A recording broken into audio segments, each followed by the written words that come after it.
let's start a whole new game. And we are going to play starting with the original onwards. So, Ace Attorney, Just for All, then Trials. Let's get started, shall we? Episode 1. First Turnabout. Fat achievement, baby. I don't know if you've heard that. I will try and voice act unless it's like female or something obvious like that I don't want to do. Damn it. Why me? I can't get caught. Not like this. I've got to find someone to put this on. Someone like him. I'll make it look like he did it. Alright. August 3rd. 9:47 a.m. District Court, Defendant Lobby number 2. Boy, am I nervous. Right. Oh, hiya, Chief. Woo, I'm glad you made it on time. Well, I've had to say, Phoenix, I'm impressed. Not everyone takes on a murder trial right off the bat like this. Says a lot about you. And your client as well. Thanks. Actually, it's because I owe him a favor. Favor? You mean you knew the defendant before this case? Yes. Actually, I kind of owed my current job to him. It's one of the reasons I became an attorney. Well, that's news to me. I want to help him out any way I can. I just really want to help him. I owe him that much. It's over! My life! Everything. It's all over. Is that your client screaming over there? Yeah, that's him. Death, despair. Oh, I'm gonna do it. I'm gonna die. Sounds like he wants to die. Yeah. Nick. Hey there, Larry. Dude, I'm so guilty. Tell him I'm guilty. Give me the death sentence. I ain't afraid to die. What? What's wrong, Larry? Oh, it's all over. I'm finished. Finished. I can't live in a world without her. I can't. Who took her away from me, Nick? Who did this? Oh, Nick, you gotta tell me. Who took my baby away? The person responsible for your girlfriend's death? Newspapers say it was you.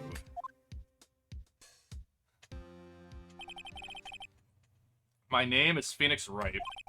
Here's the story. My first case, a fairly simple one. A young woman was killed in her apartment. The guy they arrested was the unlucky sap dating her. Larry Butts. My best friend since since grade school. Our school had a saying, when something smells, it's usually the Butts. 23 years I've known him, it's usually been true. He has a knack of getting himself in trouble. One thing I can say, though, it's usually not his fault, he just has terrible luck. But I know better than anyone that he's a good guy at heart. That and I owe him one, which is why I took the case, to clear his name. That's just what I'm going to do. Very noble, Phoenix. August 3rd, 10 a.m. District Courtroom number 2.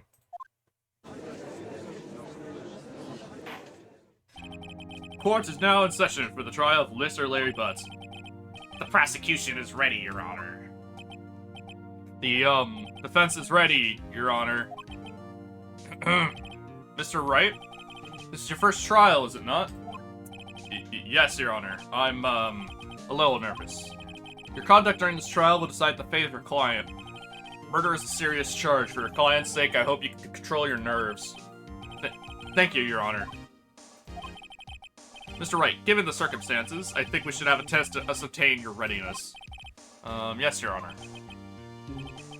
Hand shaking, eyesight fading. Your test will consist of a few simple questions. Answer them clearly and concisely. Please state the name of your defendant, the defendant in this case. That would be Larry Butts. defendant, well, that's Larry Butts, Your Honor. Correct. Keep your wits about you and you'll do fine. Next question. This is a murder trial. Tell me what's the victim's name? Ooh, I know this one. Glad I read the case report cover to cover so many times. It's... Wait. Uh-oh. No way, I forgot. I'm drawing a total blank here.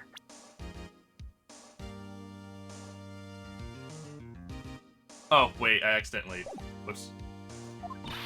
I think I clicked this, that's why. Phoenix, you're absolutely sure you're up to this? You don't even know the victim's name? Oh, the victim. Of course I know the victim's name. Just forgot, temporarily. I think I feel a migraine coming on.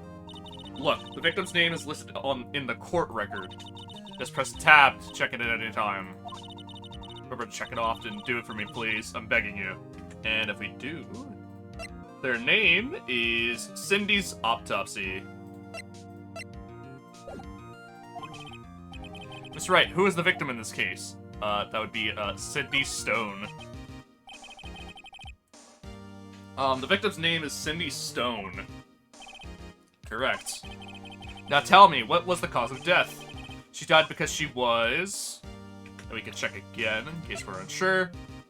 Blunt trauma. Or blunt objects, right? Blunt trauma. It doesn't say blunt objects, but we can ascertain it's blunt objects. She was struck once by a blunt object. Correct. To answer all my questions, I see no reason why we shouldn't proceed. You seem much more relaxed, Mr. Wright. Good for you. Thank you, Your Honor. Because I don't feel relaxed, that's for sure. Well then. First, a question for the prosecution, Mr. Payne. Yes, Your Honor. As Mr. Wright has told us, the victim was struck with a blunt object. Would you explain to the court what that object was? The murder weapon was the statue of the Thinker. It was found lying on the floor next to the victim. I see. The court accepts it into evidence. Statue added to court record. I did not read all that. Statue in the shape of the Thinker. It's rather heavy. Okay, that's not much info. Right. Be sure to pay attention to any evidence added to the trial. Yep, I just did that. That evidence is the only ammunition you have in court. Use tab to check the court record frequently. Mr. Payne, the prosecution may call its first witness. The prosecution calls the defendant, Mr. Butts, to the stand. Chief, what do I do now? Pay attention, you don't want to miss any information that might help your client's case. You'll get your chance to respond to the prosecution later, so be ready. Let's just hope he doesn't say anything unfortunate. Uh-oh, Larry gets excited easily. This could be bad.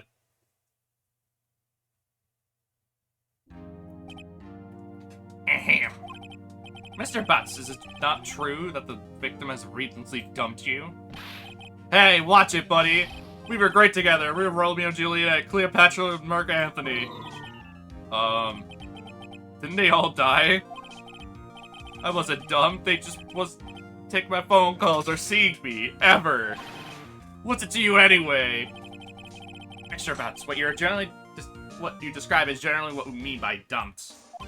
In fact, she had completely abandoned you and was seeing other men.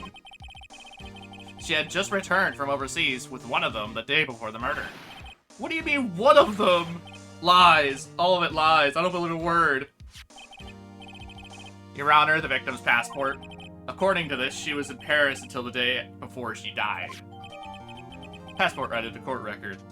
Victim had apparently arrived from Paris on the 30th of July, the day before the murder. Indeed, she appears to have returned the day before the murder. Dude, no way. The victim was a model, but did not have a large income. It appears she had several sugar daddies. Daddies? Sugar? Yes, older men who gave her money and gifts. She took their money and used it to support her lifestyle. Dude! You can clearly see what kind of woman this Miss Stone was. Tell me, Mr. Butts, what do you think of her now? Right? I don't think you want him to answer that question. Yeah, Larry has a way of running his mouth in all the wrong directions. Should I? Stop him from answering. My client has no idea the victim was seeing other men. This question is irrelevant to the case. Ooh. Dude, Nick, what do you mean irrelevant? That she ain't she-dog. I'm gonna die. I'm just gonna drop dead. Yeah, when I meet her in the afterlife, I'm gonna get to the bottom of this. Let's continue with the trial, shall we? I believe the accused's motive is clear to everyone. Yes, quite. Oh boy, this is so not looking good. Next question. You went to the victim's apartment on the day of the murder, did you not? Well, did you or did you not? Well, maybe I did, maybe I didn't. Uh-oh, he went. What do I do?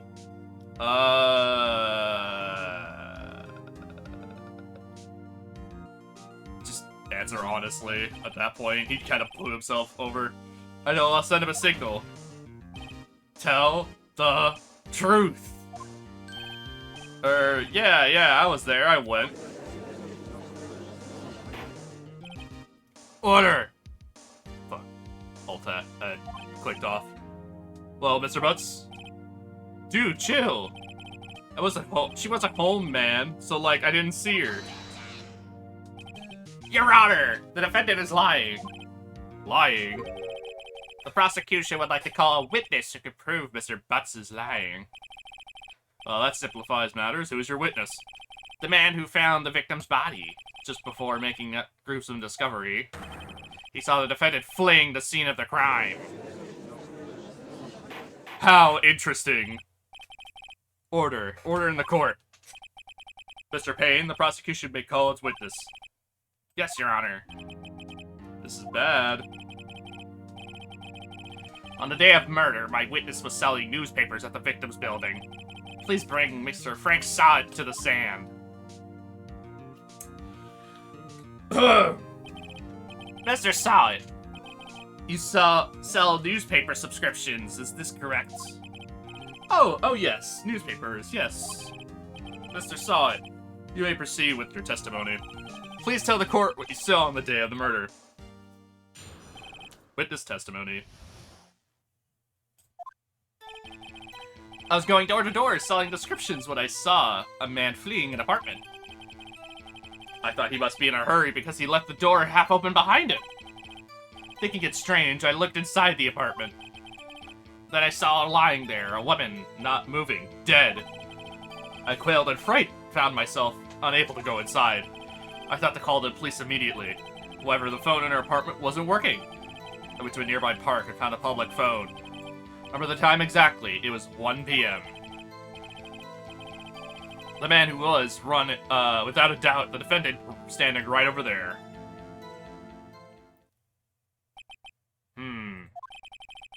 Larry, why didn't you tell the truth? I can't defend you against a testimony like that.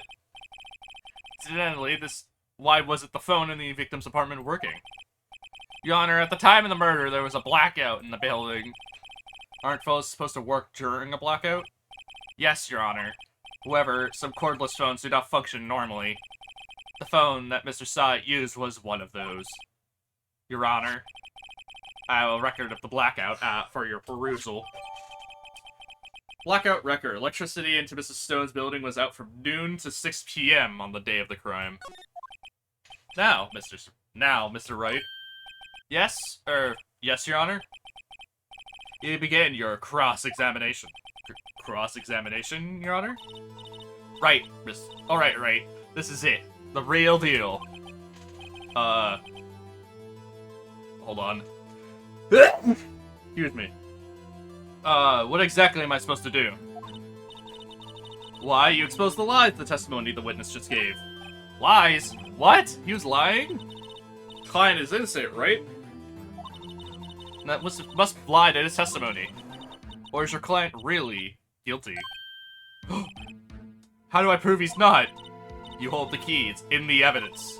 Compare the witness's testimony to the evidence at hand. There's bound to be a contradiction in there. First, find contradictions in the court record and the witness's testimony. Then, once you've found the contradicting evidence, present it and rub it in the witness's face.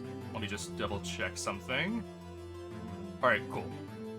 I think it's fine in terms of volume.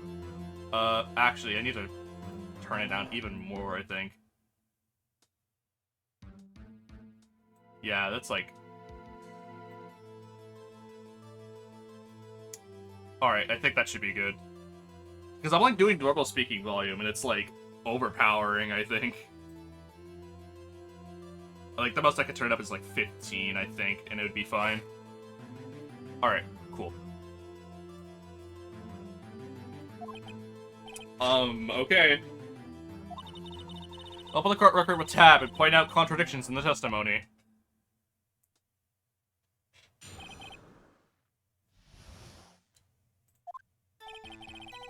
Going to the door, selling the descriptions when I saw the mean fleeing from the apartment. Okay, let's look at the evidence here. We have... But for trauma, statue...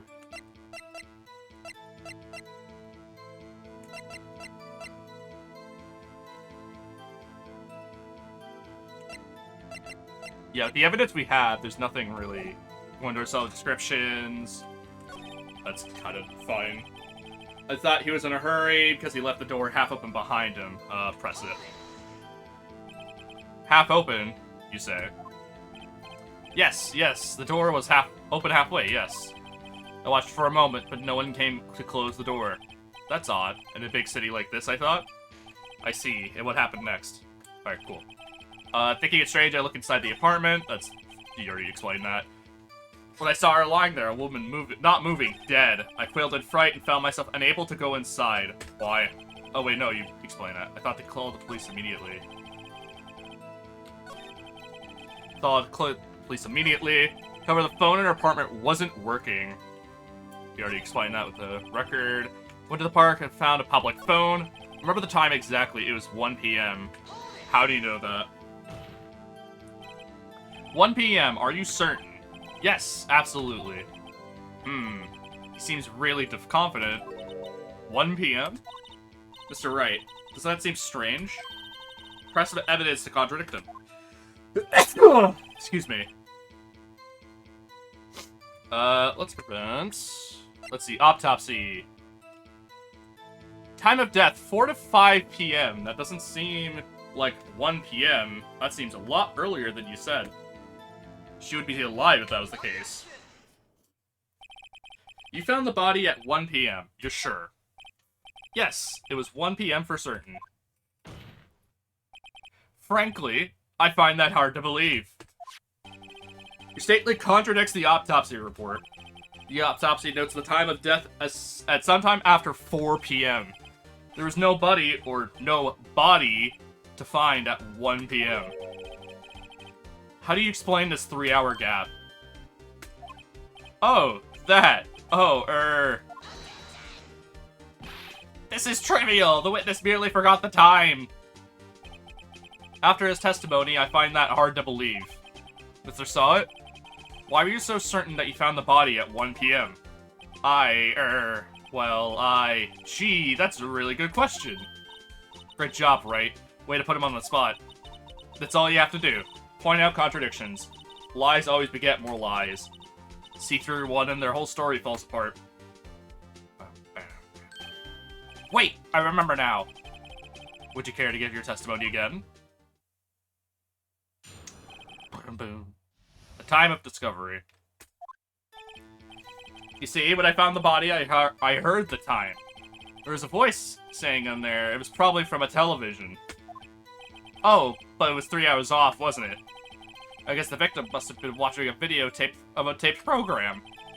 That's why I thought it was 1 p.m. Terribly sorry about the misunderstanding. Yeah, contradiction's pretty obvious immediately. How can you have electricity in the house when there's a blackout? I see, so you heard a voice saying the time on a taped program. Mr. Wright, you may cross-examine the witness. Right. You know what to do. I've got this one.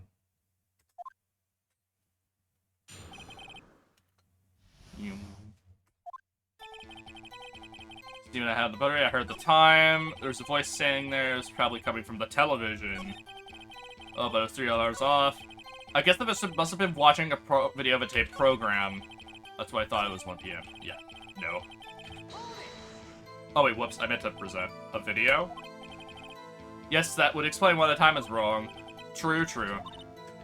Right. I think the problem lies somewhere else. Did you hear the time at the scene?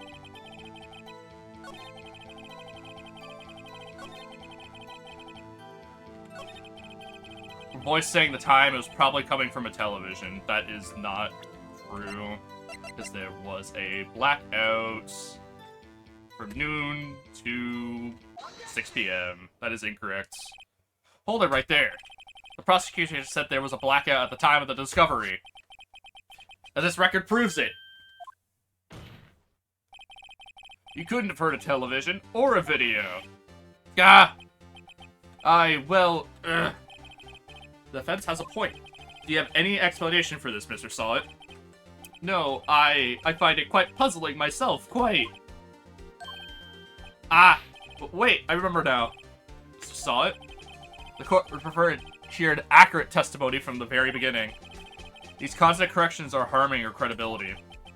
That, and you seem rather distraught. My apologies, Your Honor. It must have been the shock of finding the body. Very well, Mr. Sawit. Let's hear your testimony once more, please. Hearing the time. Actually, I didn't hear the time, I saw it! There was a table clock in the apartment, wasn't there? Yeah, the murder weapon. The killer used it to hit the victim. It must have been what I saw. The murder weapon. You saw a clock, I guess that would explain it. Defendant may cross-examine the witness. Gladly. Hearing the time. I didn't hear the time, I saw it. There was a table clock in the apartment, wasn't there? Press it. A table clock? Was there a clock at the scene? This is the first I've heard of it. The murder weapon. The killer used it to hit the victim. That must have been what I saw. Okay. Wrong thing to press. This. The murder weapon? Yes! The table clock that was used as a weapon. That's what I just said. Goes off in the middle of my testimony or something? Something's fishy here.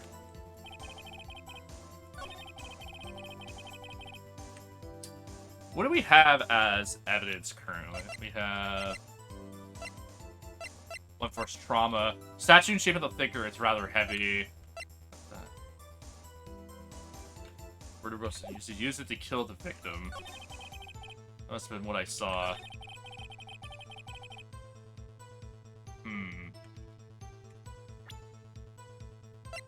Statue in shape of the thinker, it's rather heavy. This, maybe? Wait just a moment. The murder weapon wasn't a clock. It was the statue. Now, how is this supposed to be a clock? What? You with your objections and your evidence? Just who do you think you are? Just answer the question, Mr. Sawit. Hey, I saw it there, okay? It's a clock. Your Honor, if I may. Yes, Mr. Payne. As the witness stated, the statue is indeed a clock. The neck is a switch. You just tilt it, and it says the time out loud. As it doesn't look like a clock, I submitted it as a statue. My apologies. I see. So the murder weapon was a table clock after all. Well, Mr. Wright, it appears that the witness's testimony was correct. This is a clock. You have any problems with this testimony now? Yes. How did he know it was a clock? Your Honor, there's a gaping hole in the witness's testimony. The only way he could have known the weapon was a clock is to hold it in his hand. Yet the witness testified he never entered the apartment. Clearly a contradiction. Indeed. The witness knew it was a clock because he went into the apartment. You're lying. You were inside the apartment on the day of the murder. Oh yeah? Prove it. Prove I went in there. I'll do better than that. I can prove you're the one who killed her. You struck her with the clock, and the shock of the blow triggered the clock's voice. That was the sound you heard. Order in the court. Intriguing. Please continue, Mr. Wright. Yes, Your Honor.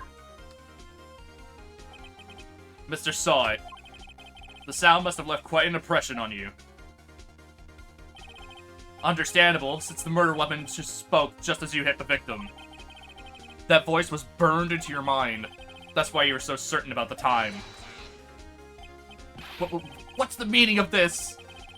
It's all just baseless conjecture. Baseless? Just look at the witness's face. Would the witness care to elaborate? Did you strike the victim with the clock? That day, I never... Look, the clock, no, I heard, no, I mean, I saw...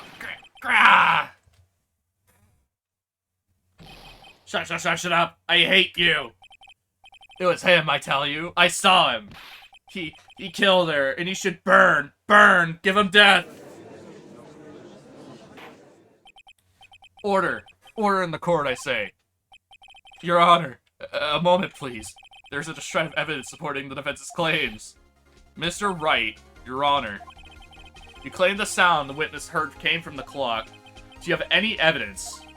The whole case is riding on this. I better think it through carefully. Your Honor, the sound Mr. Saw heard was definitely this clock. A fact which is clear if you simply try sounding the clock.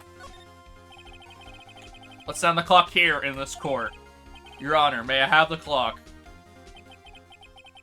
I ask the court to listen very carefully. I think it's 8:25. That certainly is a strange way to announce the time. Well, he is the thinker, after all. So, we've heard the clock. What are your conclusions, Mr. Wright? Mr. Payne, can you tell me what time it is right now? It's 11:25. Eck! As you can see, this clock is exactly 3 hours slow. Precisely the discrepancy between what Mr. Saw heard and the actual time of death. So, Mr. Saw It, try to talk your way out of this one. Ha! Ha ha! You forgot one thing. Uh-oh. What's he talking about now? Well, it may seem like that clock is running 3 hours slow. It proves nothing. How do you know it was running 3 hours slow on the day of the murder? If you can't prove that, you don't have a case. He's right. How am I going to prove that? Damn it. I was so close. Mr. Wright? It seems you lack the critical evidence to support your claim. Yes, Your Honor. It means I cannot let you indict the witness, unfortunately. This ends the cross-examination of Mr. Frank Saw It. You come all the way down here to testify and look what happens. You treat me like a criminal. A criminal! You lawyers are all slime.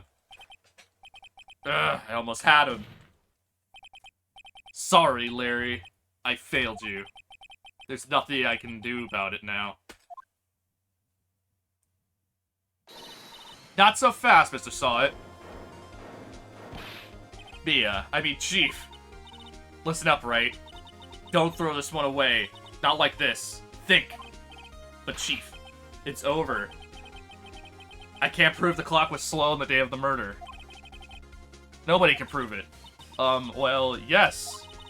But that doesn't mean you can still win. Try thinking out of the box. Don't waste time doubting the facts. Assume the clock was 3 hours slow and think it through. Ask yourself, why was the clock 3 hours slow? Figure out the reason and you'll have your proof. Right. Can you think of a reason why the clock was 3 hours slow? Yes. Wait! Maybe I could prove it. You must have evidence somewhere that could prove it, right? Find it and let them have it. Well, Mr. Wright? You say the clock was already running slow on the day of the murder. Have you found evidence to support this claim? Of course. There's a piece of evidence in the court record that could prove my claim beyond a doubt. Ha! Tough words. Let's see you pull this one off. Let's see this evidence that proves why the clock is running slow. Arrived home from Paris on 7:30 the day before. passport. She was traveling from France, Paris. So, it was actually running fast. The victim had just returned home from a day abroad before the murder. As we all know, the difference between here and Paris is 9 hours. When it's 4 p.m. here, it's 1 a.m. the next day there. The clock wasn't 3 hours slow, it was 9 hours fast. The victim hadn't reset her clock since returning home. That's why the time you heard when you struck her dead in her apartment was wrong. Proof enough for you, Mr. Saw It? Or should I say, Mr. Did It? Eh. Damn. Alright. Order, I say. Well, this case has certainly turned out differently than we all expected. Mr. Payne, your witness, he was arrested and has been taken away, Your Honor. Very well. Mr. Wright. Yes, Your Honor. I have to say, I'm impressed. I don't think I've ever seen someone complete a defense so quickly and find the true culprit at the same time. Thank you, Your Honor. At this point, this is only a formality, but this court finds the defendant, Mr. Larry Butts, not guilty.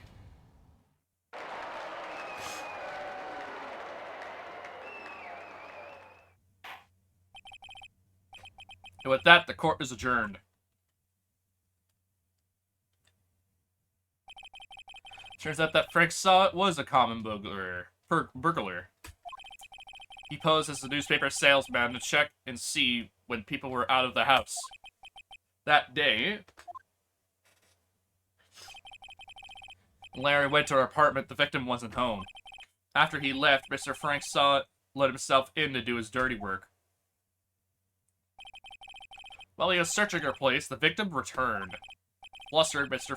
Saw It grabbed the nearest blunt object he could find.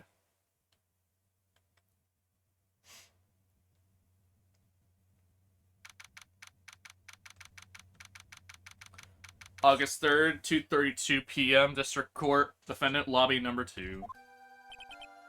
Whew, I still can't believe we won. Right, great, good job in there. Congratulations. Thanks, Chief. I owe it all to you. Not at all, not at all. You fought your own battles in there. It's been a while since I've seen such a trial end on such a satisfying note. Never seen the Chief looking this happy. If she's this glad, imagine how Larry must feel. My life is over. Larry, you're supposed to be happy. What's wrong now? Nick. Don't worry about me. I'll be dead and gone soon. Good. Wait, no! I mean, bad. Bad. Larry, you're innocent. The case is closed. But my Cindy Windy's gone, man. Gone forever. Larry, she was a... Never mind.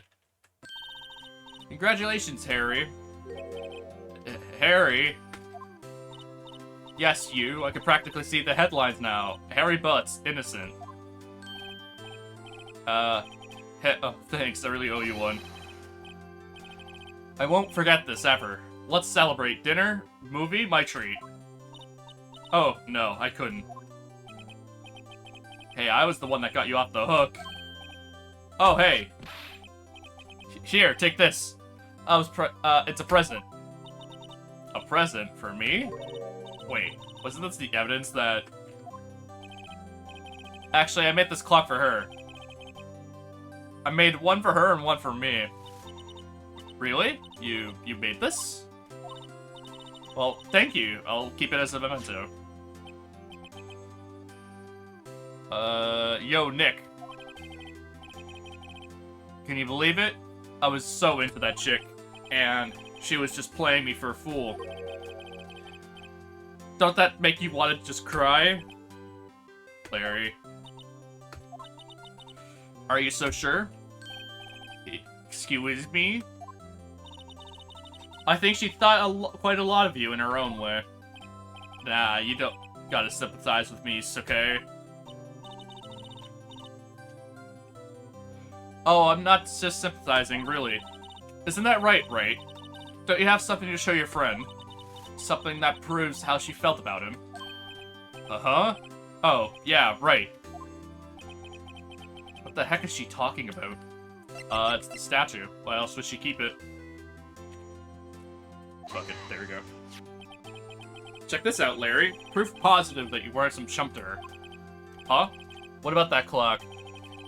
This is the clock you made for her, Larry. And she took it with her when she traveled.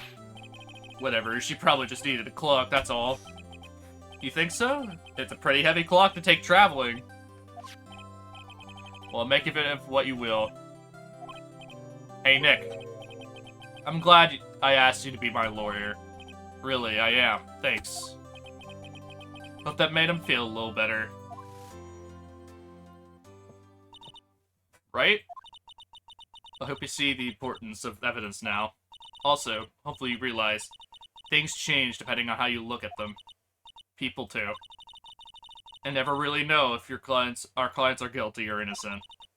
All we can do is believe in them. And in order to believe in them, you have to believe in yourself. Right. Listen, learn, grow strong. Never let go of what you believe in. Never. Well, I think our work is done. Shall we be off? Yeah, I guess so. Say, how about dinner on me?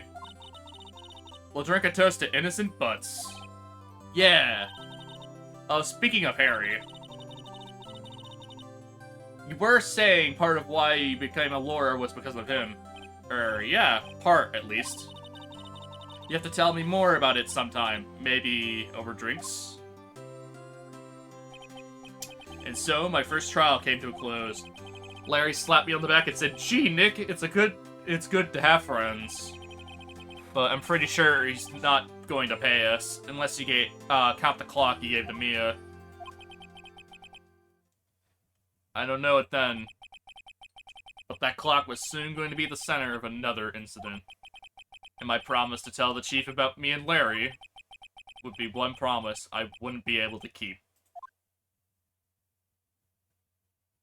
The end of Chapter 1.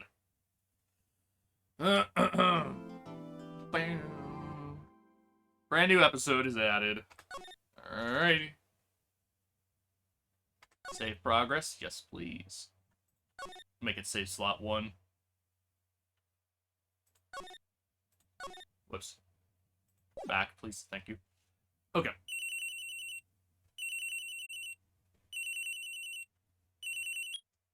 Beep. Hello, this is Maya. Hey, Maya, it's me. Mia, what's up? You haven't called in a while. Sorry, I've been so busy. How have you been? Well, lonely, and it's all your fault. Nah, I'm just teasing. I've been great. I'm finally getting used to my own place. That's good to hear. Actually, I'm calling because I have to ask for a favor. I know. You want me to hold evidence for you. Sharp as always. There's a lot of buzz about the upcoming trial. I don't feel safe keeping the evidence here. I gotcha. So, what is it this time? It's a clock. A clock? Yeah, it's made to look like that statue, the Thinker, and it tells you the time. I thought you might like it. You always liked toys. Hey, I'm not a little girl anymore, sis. I don't know. You know I'm only teasing. Ah. I should probably tell you the clock isn't talking right now. Huh? It's not working. That's lame. I'll have to take the clockwork out, sorry. Put some papers inside of it instead. Papers? Is that evidence then? Well, there's a possibility that it might turn out that way, yes.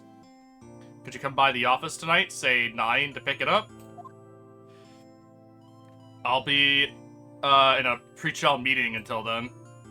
Okay, sis, but I expect dinner. Something good. Like, burgers. I could really go for a good burger. Okay, we'll hit the usual joint. Alright, it's a deal. Okay, sis, I'll see you soon. Yep, I'll be waiting, Maya. Conversation recorded, September 5th, 9:27 a.m. September 5th, 8:57 p.m. Faye & Co. Law Offices. Now, Miss Faye, I'll take what's mine, the papers. I'm sorry, but I can't give you what I don't have. Miss Faye, you are a poor liar. Why, I see it right over there. That must be the thinker that swallowed those papers. How could you know? Ho ho. Are you not coniferous of my background? Gathering information is my business, you see. I should have been more careful. Ho ho. My dear Miss Faye, I am so very sorry, but I am afraid that I must ask you for one more thing. Your eternal silence. Farewell, Miss Faye.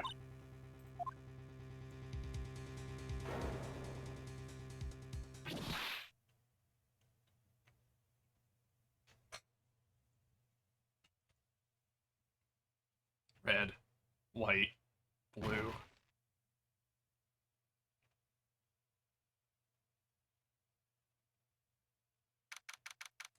December 5th, 9:08 p.m. Faye & Co. Law Offices.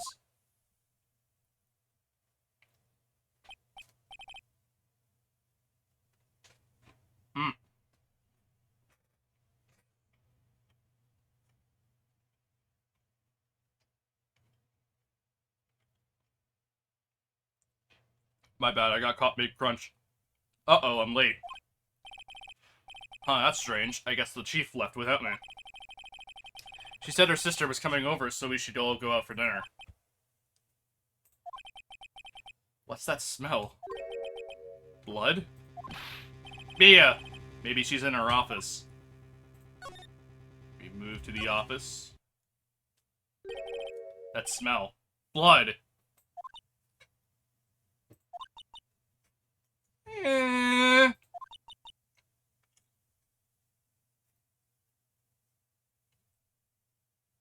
Sis. Someone's there. Chief? Chief? Chief!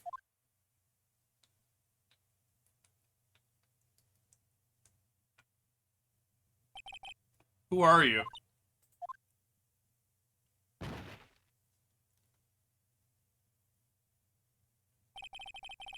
The strange girl dropped out cold. I left her lying on the office sofa, and went back to the chief where she lay under the window.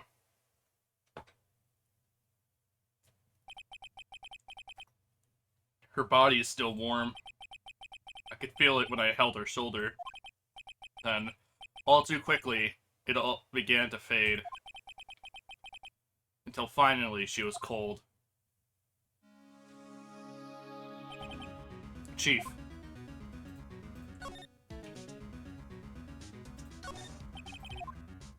Clues here. I can't, like, use my mouse for this shit. Hold on, let me check. Yeah, I can. What the hell? That's fucked up. Whatever. Oh, I can, like, hold and drag. Okay. Chief. It's hard seeing her like this, but if there are any clues here, she was struck on the head with a blunt object. She probably died instantly. The thinker, lying next to her, must have been the murder weapon. Thinker added to the report record. The murder weapon looks like a statue, but it's actually a clock made by Larry Butts. There's some glass shards near the chief's body. Must be pieces of the glass nightstand lying broken on the back of the room. Glass shards added to court record. The broken remains of a glass light stand, broken beyond all recognition. Nothing else that seems like a clue here. A piece of paper. It must have fallen from Mia's hand.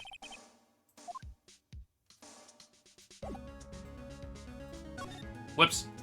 I thought right-click would have also dragged, but eh.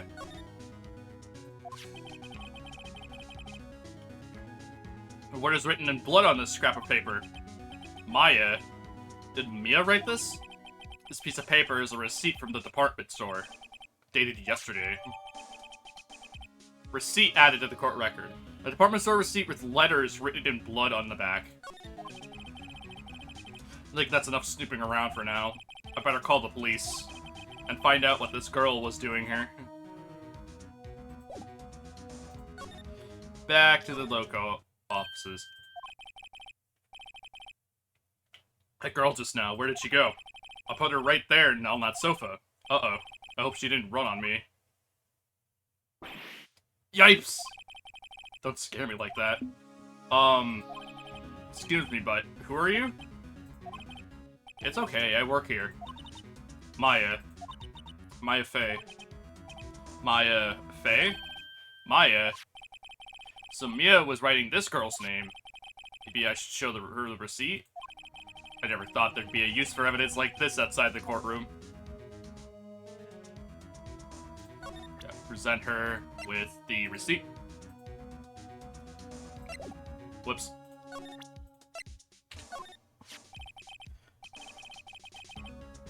Before Mia died, she wrote a message with her own blood. She wrote it on the back of this receipt. That's my name! Why? Why would she write my name? Please, just calm down. Why would Sis write my name? Uh-oh. Nah, I've done it. I better hurry up and call the police. Talk. What happened? You seem to be in shock. I don't want to disturb her, but I have to. No. Excuse me. Can you tell me what happened? I came in, the room was dark, and Sis. So she was already dead. You and Chief. So, you're the Chief's sister. I'm her younger sister. And you were here visiting? This late at night? Yes.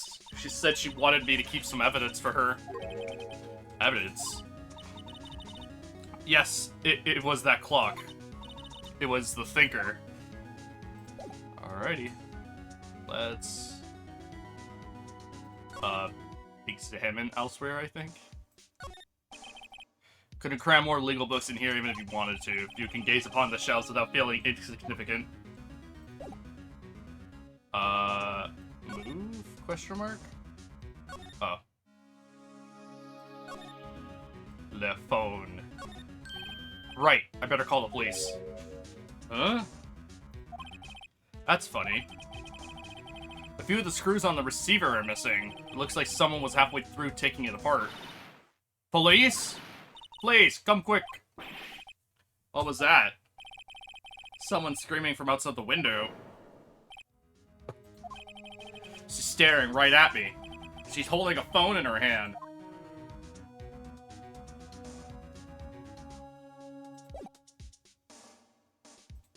Now let's move back. Whoa.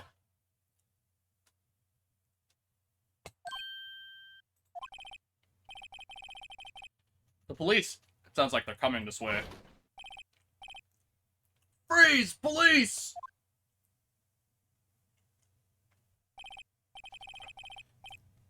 Alright, I'm Detective Dick Gumshoe, see? Gumshoe? What an odd name. Received report from the building across the way, see? Got a person saying they saw a murder. That must have been that woman I saw. Anyway, I don't want either of you moving 1 inch, okay? Great, just great. Maya, wait. She wouldn't have... Ah. Whoa! Excuse me. Eek! The word "my" here mean anything to you? That's my name. What? The victim drew this here note in her own blood, see? With her dying breath, she wrote down the killer's name. Killer? I'm not... Case closed, you're coming down to the precinct, ma'am. What? I love how fast it just escalates. It's like, what the fuck? Mia's younger sister, Maya, was arrested on the spot. She was taken in for questioning and didn't get out until next morning. My eyes were heavy, but I couldn't sleep. I sat around waiting for visiting hours to begin at the detention center. I had to talk to Maya as soon as possible.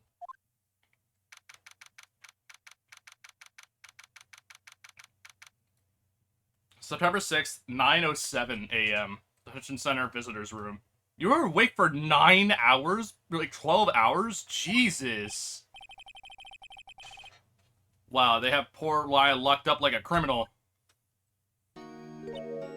Oh. It's you, the lawyer. Good morning. Good morning. She looks so tired. Are you going to be my attorney? Well, that's what I wanted to talk to you about. It's up to you. I better give it to her straight. It's up to you. Up to me? Yes. I don't think this is something I should decide. After all, you're the one in trouble here. You're never going to believe me, are they? Even you. When you found me in the office, you looked at me like I had done it. I looked at her like that? No, I never thought. It's okay, I understand. And I've also heard about you. Heard? Heard what about me? I was talking to my sister on the phone the other day.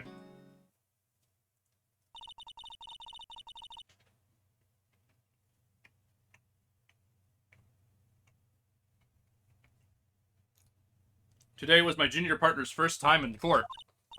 Wow, really? How'd that go? It was quite the scene. Honestly, I was on edge the whole time. It's been a while. Ha! So he crashed and burned? He's a genius. One of those strike fears into the hearts of evil types. The only thing he's lacking is experience. Huh? Sounds like it was fun. Well, I know where to go if I ever get into trouble now. I don't know, Maya. I think you might want to wait. Give him 3 more years. That is, unless you want to be found guilty. That's what she said. I'm sorry. I didn't mean to insult you. No, it's okay. It's true, I guess. But at the same time, I can't help but sit by and watch.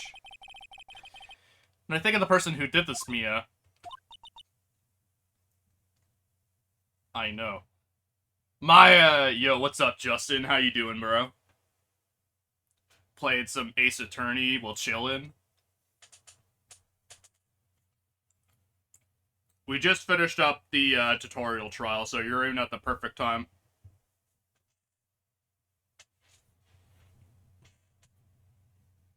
Also got me some snacks, so I'm big chilling right now.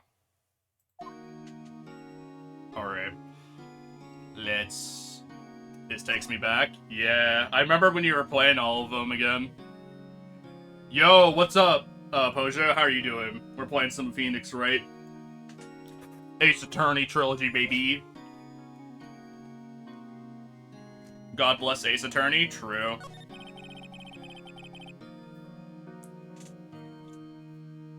Something I've been wanting to ask you. Yes? Doing well, and what's with that outfit? Oh, this? It's what all acolytes wear. It's my uniform, you could say. Oh yeah, also, Matt, I'm gonna shout out. I don't know if when Justin has last been streaming, but I'll shout him out too. Give me a sec. There we go. Oh yeah, that's a while ago. Jeez. That was a stream from forever ago. No offense. Acolytes, what people used in religious training. I haven't bought the second trilogy, I've been holding out. Yeah, it's like... I forget how much it is right now. It's like something like... yeah, let's see. Shit. Hollow Justice. Yeah, right now it's like 70 Canadian, basically. So I'm assuming it's around like 50 in US. So I don't blame you. Especially if it's gonna go on sale in like a year or so. What is it that you do? Oh, it's nothing strange, really. I'm a spirit medium. In training. A spirit medium? I'm pretty sure that qualifies as strange. Let's talk more about those. So you're an acolyte, or medium in training. That's right. The Fae family, especially the women, have always been very sensitive to the spirit world. Wait a second, you said the Fae family? So Mia was into this stuff too. Of course. She left them out to follow her career, she said. Her powers are first class too. I had no idea. Wait. What? So you're a real honest-to-goodness spirit medium, with ESP and all that. Yes, in training. Well, I can't... You contact me as spirit, then? We could just ask who killed her. Just ask her who killed her. I'm sorry. I'm still in training. I couldn't do something on that level. I thought it'd be too easy. I brought actually fucking says that now, by the way, considering what happens later in this trial, but whatever. Day of the crime. Could you tell me about the day of the murder? Yeah. Let's see. This morning, I got a call from my sister. She wanted me to hold on to a piece of evidence for an upcoming trial. Evidence? Yes, that clock shaped like the Thinker. The one Larry made? How could that have been evidence in a case? Right. She said something about that... I remember. Do you want to hear it in her own voice? Or by I can't ever catch a break? Yeah. How many times has she, like, been in trouble throughout the entire series? Like, I want to say, like, 4 or 5 or something. Like, almost, like, 1 per game, and it's fucking wild. I think, like, the only game that she hasn't gotten in trouble is, 4. Her own voice? Yes. I'm pretty sure our conversation is on my cell phone. You recorded it. Yeah, I forgot how to delete those things. So your cell phone. So you say you have a conversation with your sister on your cell phone. Let's hear it. Right. Oh. I just remembered, that detective took my cell phone. Sorry. Oh, right. Of course. Next time I see Detective Gumshoe, I'll ask him for it. I'll write you a note so you won't forget, okay? Sure, thanks. Maya's memo. A conversation I had with my sister is recorded on my cell phone. Huh? Something the matter? I was wondering, could I ask you a favor? Let's see, got accused for murder in Game 1, kidnapped and held hostage in Game 2, accused again for murder in Game 3 and 6. Damn, that's kinda nuts. Huh? This is the address of a famous lawyer. My sister gave it to me a long time ago. She said if I was ever in trouble, I should call him. And, well, I'm in trouble. Do you think you could go ask him to represent me? Yes. Bless Maya, just keep being you. She's like a train wreck, but my god, she's hilarious. Sure, why not? I'll go ask. Thank you so much.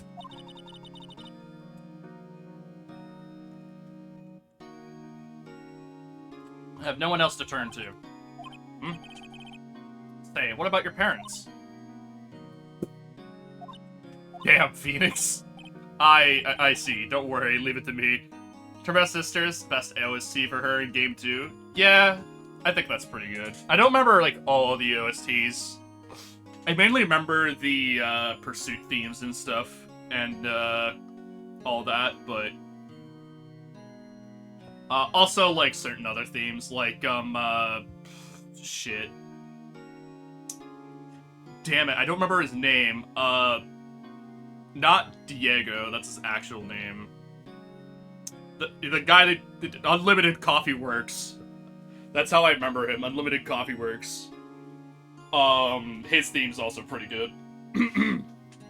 Though I don't remember his name at the top of my head, unfortunately, at the moment. Though he is, like, my favorite character in that game. I see, don't worry, leave it to me. Thank you, the trial's tomorrow. Remember that from the old streams? Yeah, Unlimited Coffee Works throws coffee at people. Thank you. The trial's tomorrow at 10 a.m. Or 10. What? Tomorrow? Tomorrow. What if this guy refuses? He told me if I don't find one, the state will find an attorney to defend me. What will happen? When will that happen? They're gonna be until 4 this afternoon. And visiting hours are almost up. I'd better hurry. Oh yeah, Gato. Yeah. Gato, aka Unlimited Caffeine Works. No, it's Unlimited Coffee Works, because he only drinks coffee. I think he only drinks coffee. I'm pretty sure it's just coffee, explicitly. Alright. No. Go back. There. Keep your cursor fucking crazy. Okay. And we're gonna schmoove to Grossberg Law Offices. September 6th. Grossberg Law Offices. According to the receptionist, the big boss is out, quote unquote. She couldn't say when he'd be back. It must be hard to keep track of everything when you're a famous lawyer. Not to mention run an office like this. You also have to come back later. Well, we can't just snoop around, can we? Pettingham's been bugging me ever since I stepped in here. The oil paint is so thick it's practically giving me a stuffed nose. Oh hey, nice payday. It'd be a shame if it got John Cena.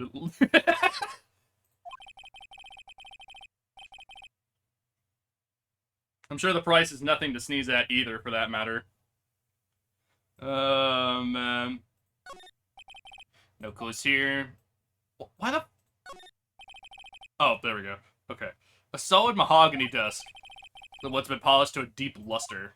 I thought I was about to say, oh yeah, there's like nothing there with what the thing I just clicked that was highlighted. I'm like, okay, dude. What's that elephant thing? Expensive-looking mahogany shelves filled with expensive-looking books. That was the least thing of my concern. What the fuck is that statue? Funny. They don't look like they've ever been read. Damn. Is that like fucking scotch or something? Table for clients. An elegant ebony case. If I'm not mistaken, that lighter's made of solid gold. I mean, if I could tell, someone here's got money to burn. Grinding star rail while I hang here. Yeah, that's all good, bro. Is that? No, fern. An expensive-looking potted plant.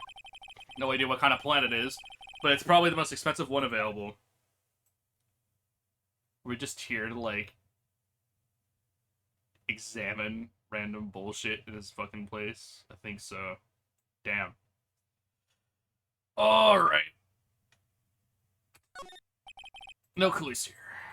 Alright, let's, well, ain't that a shame? He's not here. Hey! What is it? Did you meet the lawyer? Sorry. I haven't seen him yet. I see. I better go see if I can find this elite lawyer she's talking about. Bro. Yeah, and he ain't here, dog. The fuck?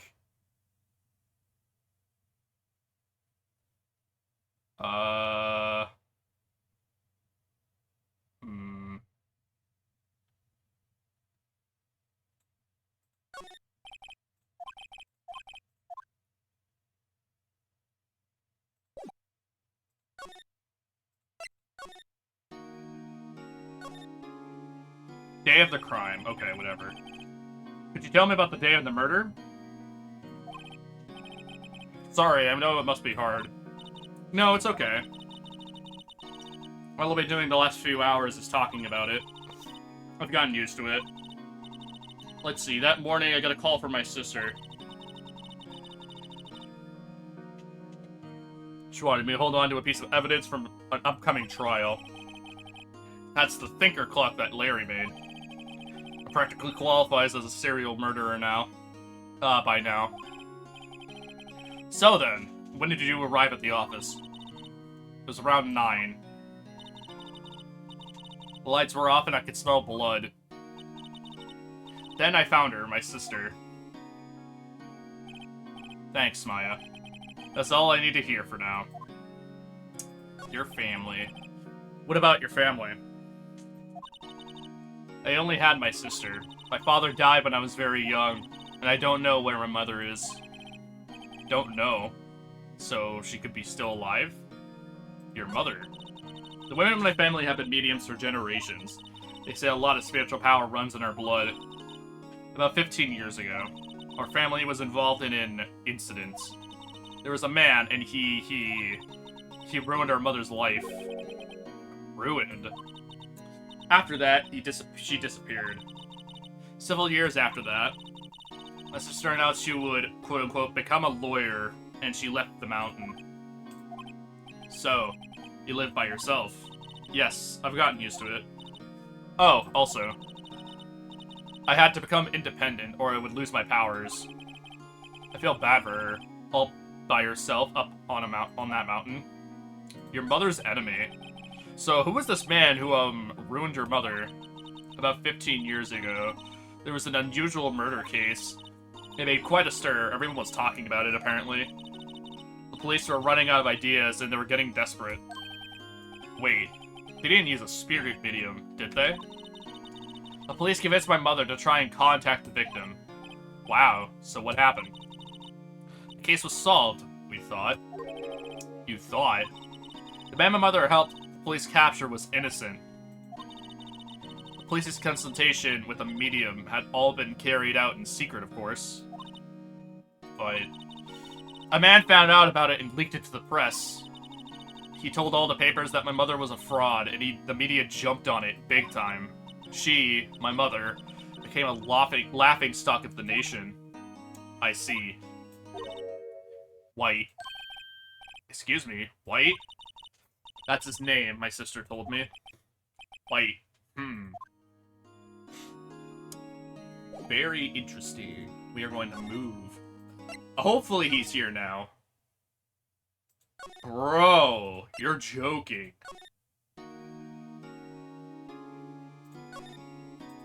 There's nothing to talk about. Presents. Let's give us Mile Inchworth Investigations and Professor Layton crossover, you cowards. Lamau. The thing with Miles Edge port, yeah.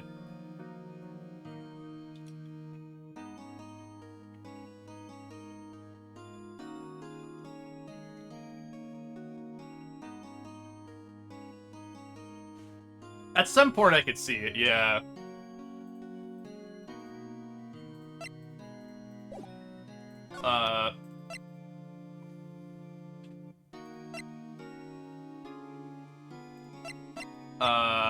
This, I guess. Sorry, I'd never seen that before. Oh, okay.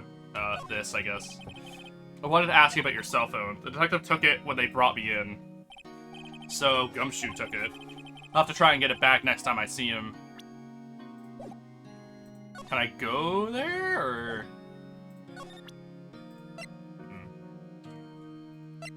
This. I wanted to ask you about the murder weapon. Poor sis. I'm better not ask her about this now. But... This? Remember this receipt? You mean the one with my name on it? Any idea why she... Absolutely none. Do you trust me? I trust you. Why? Don't you think I did it too? No, I don't. It's just a hunch, but... That detective thinks I did it. Alright. I'm pretty sure you have nothing to say on this, right? This was lying next to the chief's body. I saw that too. They said they thought there were pieces of a broken nightstand. Yeah, that seems about right. Thought I'd never heard about... Though I've never heard of a glass nightstand before this. Interesting. And now are you there? No.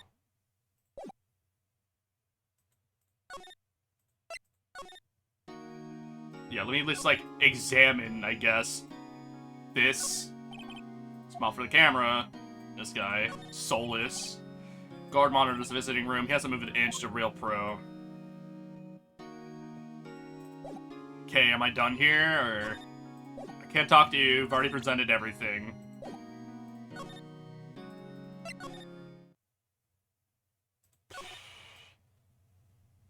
Alright, time to fucking scan everything, apparently, because I didn't find everything. My bad.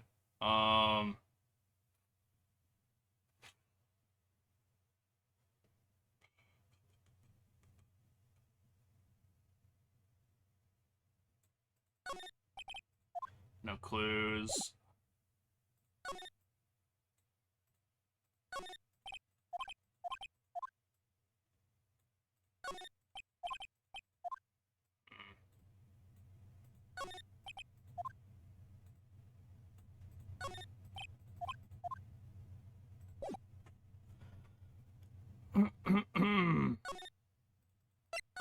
Shouldn't I, like, be able to, like, go to the fucking police station or something? That's, like, my guess. Why am I not, like, able to go there? I already did everything.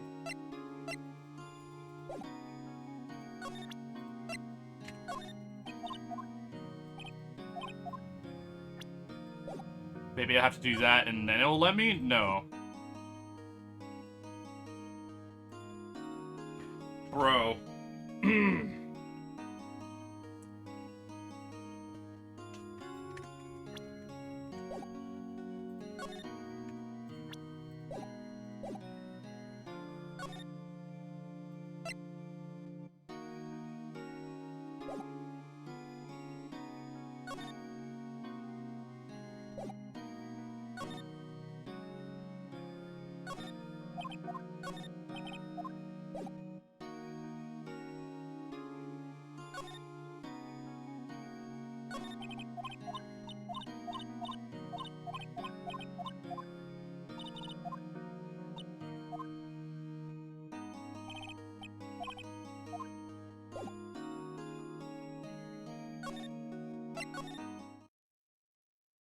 Dude.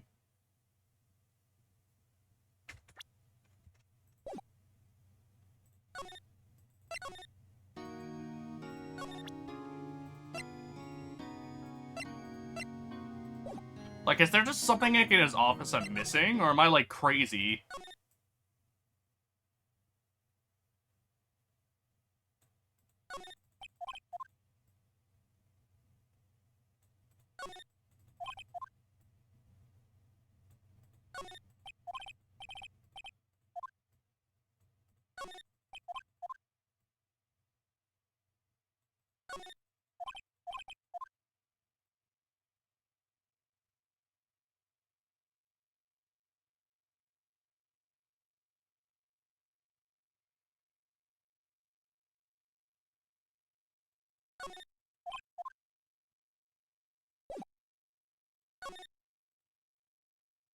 Oh, I can go to the... No, that's detention center. Fango Law Office. There we go. Fucking Christ, dude. You can only go there after, apparently. I did not notice that. I'm a fucking... Whatever, man.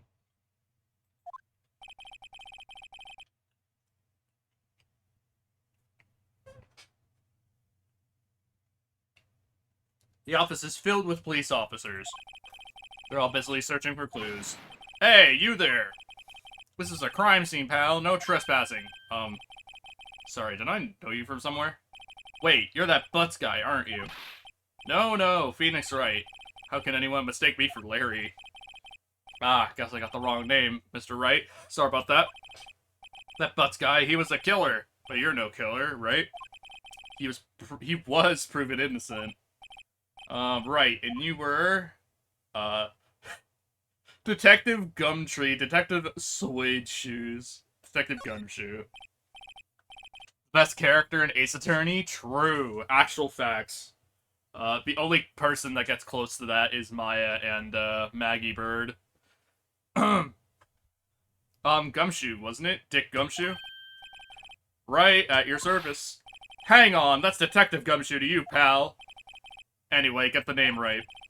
Don't go calling me Dick. Hey, Dick, get over here. Yes, sir. Be right there. You're her lawyer, right, pal? If you got business here, you better do it quick. Whew, he thinks I'm Maya's lawyer. Yeah, hey, So she wants her phone. Give it over. I was wondering, did you see Maya's Faye's cell phone? Oh, that. I have that. Do you think you could give it back? Sure. I mean, wait a second, pal. Tricky lawyer. Uh-oh, he's on to me. Tell him straight. If I tell him why I want it, there's no way he'll give it to me. Something the matter? Oh, no. It's just, you know, detective. Nope. I know nothing, pal. That cell phone has a lot of numbers on it, like her boyfriend's. A cell phone holds all the little girl's sweetest and spiciest secrets. You're trying to confuse me? Sorry, pal. I already checked all the numbers in memory. Impressive. You're quite the detective. Uh-huh. Oh, here. You can have the phone back. There weren't any suspicious call records in there, after all. So he didn't notice the recorded conversation. Maya's cell phone retrieved. Holds a conversation between the chief and Maya. Check the court rating and hear the conversation. Nah. We don't need that. Hey, Mia. So about Miss Faye, did you do an autopsy? You want to know the results, eh? Now don't look at me like that, pal. It's no use. She might have been your boss, but that doesn't mean you get any special treatment. Alright, you can see the report, but that's all. Mia's autopsy report. Time of death, August 5th, 9 p.m.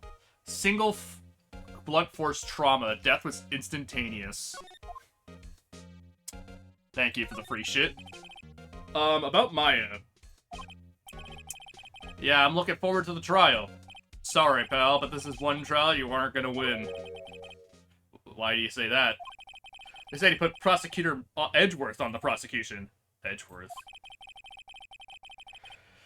I'm sure you know what that means, you being a lawyer and all.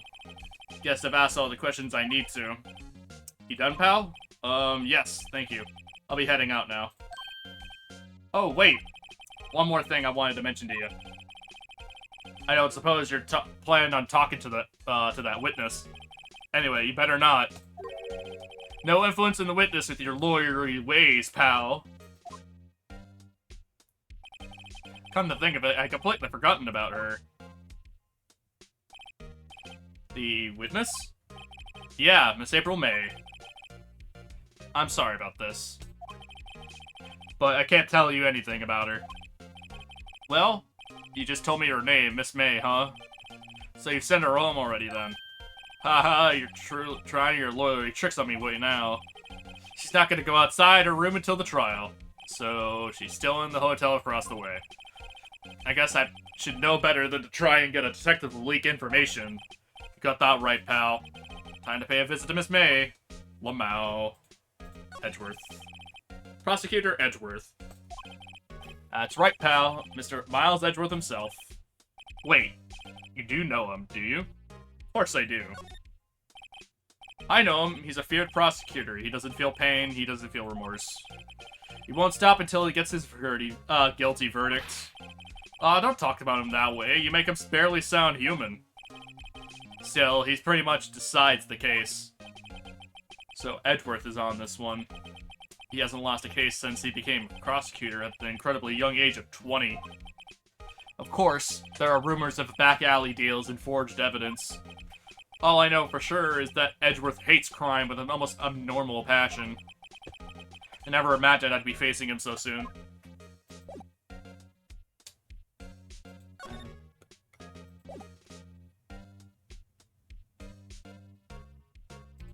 Oh yeah, hold on. Mia's favorite potted plant.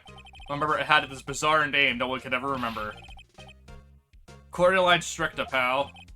Who was that? I forget their name, but I do know they have a name. Mia's desk. Perfectly clean, as always. The one thing is always missing. The only thing it's missing is Mia. An old movie poster. Apparently, this was the first movie that that made Mia cry when she saw it. I'll have to check it out one of these days. There's a horrendous amount of legal books here. Scarier still is that Mia probably read all of these. Sky is blue, and so am I. There's that hotel right across the way. Alright. Whoops. Back out of this, please. Thank you. And we are going to move to Gatewater Hotel. Alright. December 6th, Gatewater Hotel, room 303. Well, hello there, handsome.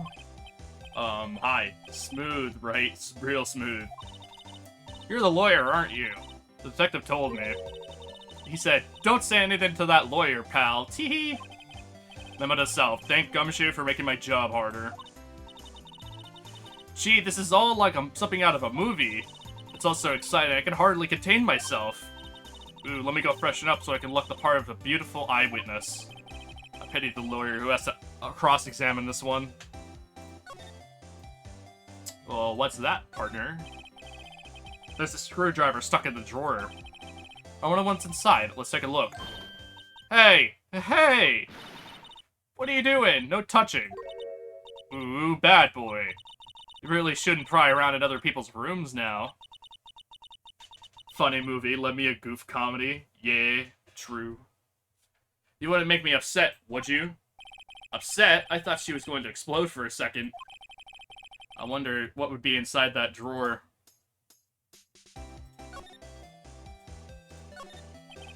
A late summer sunlight streams through the window. There's the Fanco Law Offices building, of course. You can see the inside of the room pretty clearly from here.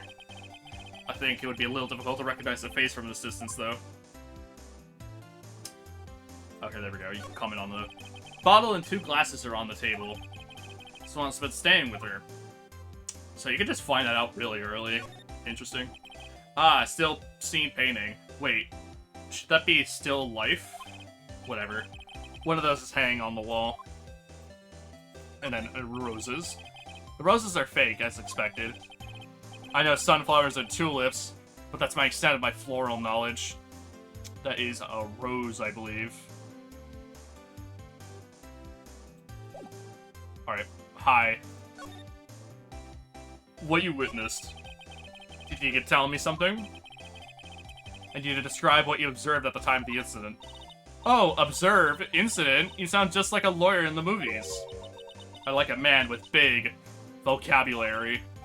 Better not encourage her. You know, the thing that happened the other day, the bad thing? What did you see when it happened? I don't suppose you can tell me about it, pretty please? Let me see. Well, dream on. If you want to know, you'll have to come to the court tomorrow, Mr. Lawyer. Oh, boy. Miss May. So, could you just... Who exactly are you? Oh, love me a good comedy? Yeah. Ooh, Mr. Lawyer, you hitting on me? No. Hey, I'm just doing my job here. Hehe. You know, you're cute when you blush. Believe me, this is the first time in my life I've blushed this much. Right. Can you just tell me what it is you do? Well, no, teehee.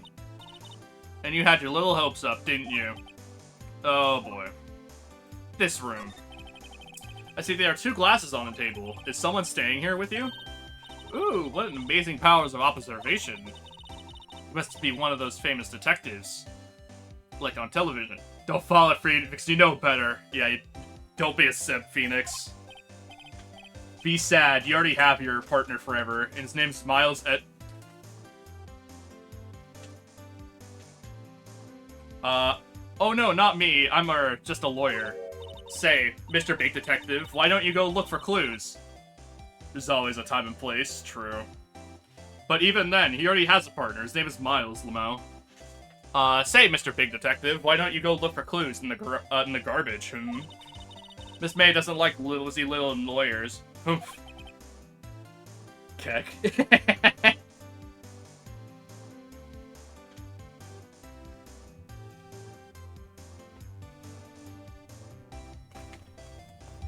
I mean, it's like, it's not, like, true, quote-unquote, but if they randomly just said that, like, he wasn't, like, he was just, like, into guys or something out of nowhere, I would just not be surprised, or, like, almost bi or something like that. Because, like, he has so much opportunity to, like, be with, like, people. Like, over, like, the course of, like, how long? Like, like, he has a daughter or something eventually, I'm pretty sure. Well, daughter that he adopts, quote-unquote. Oh, boy. Okay. And we are going to schmoove to Grossberg, I think. Seems like Mr. Grossberg is out. Well, maybe I should just wait here for him to come back.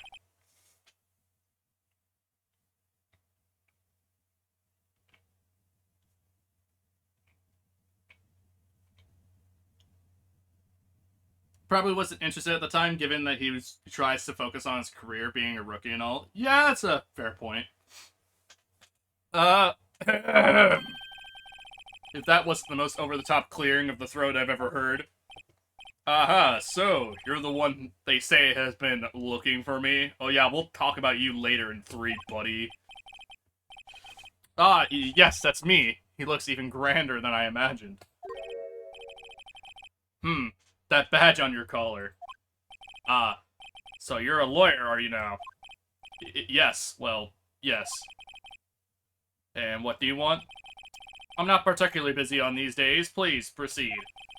Not busy? Then how come no one can get in touch with you? Something the matter? You came to see the one and only Marvin Grossberg, did you not? Well, here I am, boy. What do you want? Out with it. What else, sir? Actually, yeah, it's about Maya Fey. I lived. I'm not gonna eat dinner. I'm tired of today. Damn. Also, hey, Shiro, what's up? We're just playing some Ace Attorney. So, we're just chilling. Visual novel hours. Ah, yes, Maya Fey. Go on. Why the strange reaction? Cha-cha. I'm really quite busy here, son. I can't go taking cases on a day's notice. No, it's quite impossible. Wait a second. How did you know the trial was tomorrow? Whoop, that's not the button I meant to press. Anyway, I'm afraid it's entirely impossible for me to represent her. Sorry, end of discussion. Yes, sir. What's going on? He refused before I even gave him the got a chance to ask him. What do I tell Maya? Damn, that's rough, buddy. Your refusal. How could you just refuse like that? Please, tell me why you won't take the case. Well, you see, it's just, I'm busy, you see. But the client is Maya Fey's sister. Mia trusted you. She knew her sister would be in good hands. Yes, of course, I wouldn't know that. However, I'm sorry, but I must refuse. Sorry, goodbye. Creep. Fine. I don't have any time to argue with you anyway. I'll go look elsewhere. Think not. Huh? Did you say something? I think not, I said. What do you mean? I'm terribly, terribly sorry. I'm afraid that no lawyer worth their salt will partake on this particular case. Terribly sorry, my boy. Why? I cannot say. I beg your pardon, but could you leave now? I have nothing more to discuss with you. What's going on here? Mia. How'd you know Mia Fey? She worked here a long time ago. Quite the apprentice, that one. Learned my techniques in the blink of an eye. She left one day quite suddenly. She had a mission, you see. A mission? You could see it in her eyes. She followed it with a burning passion. Never looked back, that one. Lots of bullshit today? Yeah, I feel that. That painting. That's quite a painting. Disappointed in a lot of people. Yeah, I feel that. I don't really talk about it too much, but I've been, like, kinda stressed the last, like, few months because of some people, and I've been trying to, like, take it easy for the most part. But I'm trying to make things better despite that. Put in perspective, I had a cup of coffee and a soda. Damn. Quite a painting. Aha, you noticed. It's my pride and joy. Impressive, isn't it? Well, isn't it? The color of the sky, the hue of the sea, the weave of the straw hat. Cup of coffee that took 6 hours to finish. Fucking oof. It's worth at least 3 million, and I have no intention of parting with it, of course. No, I won't sell it. Not even to you. I wasn't interested. It's not for sale. I'm not buying. Jeez. Alright. Well, time to go back to the detention center. December 6th, 3:42 p.m. Detention center, visitor's room. I am. Oh, you're back. Did you find the lawyer? Well... What do I tell her? Let's see, just be honest. I really don't think you should use that guy. He didn't seem healthy. He was all skin and bones. What really happened? You don't mean he refused to help? Ugh. See, I see. I've been abandoned then. Just a little longer now before the state-appointed lawyer comes, I guess. 4 p.m. Time's up. What should I do? Do I just leave her and go home? Defend Maya. I've made up my mind. I'm going to defend you whether you want me to or not. Why? Why? Well...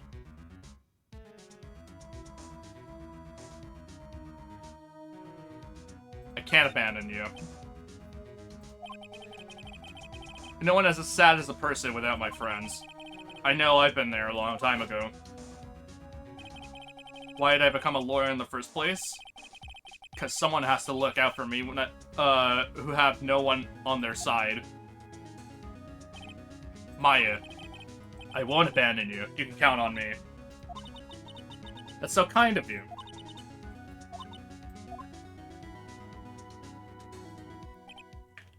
Well, let's fight this one and get you out of here. Right, thank you. Ooh, she smiled at last. Looks like she looks like an entirely different person. One last question. You are innocent, right? Yes. And I trust you. So you trust me too, okay? It's a deal. So, what next? There's something that's been bugging me. Just what was inside that strange woman's drawer? It was when I tried to look into the drawer that she got all defensive. There has to be something in there. Ooh, that is not what I wanted to do. Hi. Okay, I already talked to you about all that, so we go back to Gatewater, I guess? Afternoon, sir. Excuse me, you are... I beg your pardon, sir. I am the bellboy of this establishment at your service, sir. Oh, right. I've just come up to deliver a room service, sir. Do you know where this Miss May might be? Ah, I believe our guest, Miss May, is currently using the, faculties. If you've no need of anything, I'll be taking my leave. Please, stay as long as you like. Enjoy. Yeah. Wait, no, hey! Why does it seem like every time I come here, I end up embarrassing myself? Wait, now's my chance to snoop around a bit. Ah, I almost forgot. Ah! You came back quick. Might I ask you to inform Miss May that there's a message for her? Please tell her that Mr. White of Blue Corp phoned. Oh, right, sure. Mr. White of Blue Corp? Why have I heard that name? White. That was his name. My sister told me. White was the name of the guy who ruined Mia and Maya's mother. Bleh. Could it be a coincidence? Let's look and examine what this is. The screwdriver sticking out of that half-open drawer. Now's my chance to see what's inside. What do we have here? Holy shit, Walter White! God damn it. He looks the farthest thing from it, but it's hilarious. Wire type? What would a woman like her be doing with a thing like this? Found in Mrs. May's hotel room. Wiretap. There is definitely something suspicious about Miss May.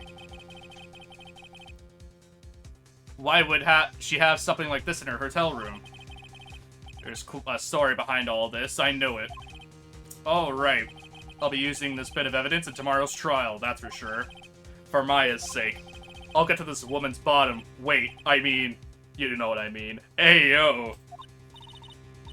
Oh, bellboy. Are you still there? Uh-oh, time to scram. I look forward to tangoing with you tomorrow, Miss May. In court. Alrighty.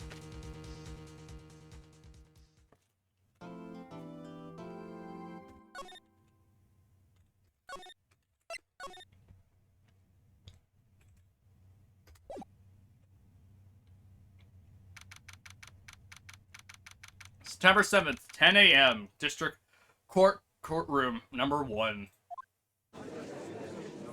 There he is! Court is now in session for the trial of Miss Maya Fey. The prosecution is ready, Your Honor. The defense is ready, Your Honor. Miles Edgeworth. Best judge? True. Close second is the, Canadian judge. I forget his name. It's the other one with the, brown beard. He also comments on hockey, I think. That's why people call him Canadian judge. Then he says A few times, I don't recall. I better not show any signs of weakness today, or he'll be on me in an instant. His brother's funny? Yeah, his brother's pretty funny. Holy shit, new Doctor Doom comic opens with a motherfucking Doom reference. Oh shit. That's funny. Mr. Edgeworth, please give the court your opening statement. Thank you, Your Honor. The defendant, Miss Maya Fey, was at the scene of the crime. The prosecution has evidence she committed this murder. We have a witness who saw her do it. The prosecution sees no reason to doubt the facts of this case, Your Honor. Doom reference and Doom comic? They're cooking? Yeah, that sounds like they're really cooking. I see. Thank you, Mr. Edgeworth. Let's begin then. Just imagine Dr. Doom. He just fucking pulls out the fucking BFG or some shit. If we may call our first witness, Your Honor. The prosecution calls the chief officer at the scene, Detective Gumshoe. Motherfucking Doom the Rapper, Lamau.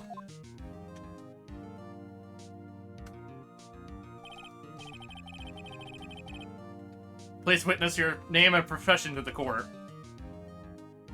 Metal-faced terrorist, damn. Sir, my name's Dick Gumshoe, sir. I'm the detective in charge of homicides down at the precinct, sir. Detective Gumshoe, please describe for us the details of this murder. Very well, sir. Let us use this floor map of the office to explain. The body was found by this window here. And the cause of death? Loss of blood due to being struck by blood objects, sir. The murder weapon was a statue of the Thinker found next to the body, sir. It was heavy enough to be a deadly weapon, even in a girl's hands, sir. The court accepts the statue as evidence. They're still calling it a statue? Floor plans added to the court record. The murder scene of the Fane Code Law offices. Now, detective. Yes, sir? You immediately arrested Miss Maya Fey, who was found at the scene, correct? Can you tell me why? Yes, sir. I had hard evidence that she did it, sir. Detective Gumshoe, please testify to the court about this hard evidence. Alright. Maya's Fey's arrest. As soon as the phone call came in, I rushed to the scene. There were 2 people there already. The defendant, Miss Maya Fey, and the lawyer, Mr. Phoenix Wright. I immediately arrested Miss Maya Fey. Why? She had a witness account describing her. The witness saw Miss Maya Fey at the very moment of the murder. Very moment, you say? Very well, Mr. Wright. You may begin your cross-examination. Yes, Your Honor. Cross-examine what? I couldn't see a single contradiction in that testimony. Whoosh. Smack. Maya just threw something at me. What's this? When my sister couldn't find any contradictions in a witness's testimony, she would bluff it and press the witness on every detail. The witness always slips up and says something wrong. It worked lots of times. Hey, I should have expected Maya would know some of her sister's tricks. Alright, let's give it a try. Something the matter?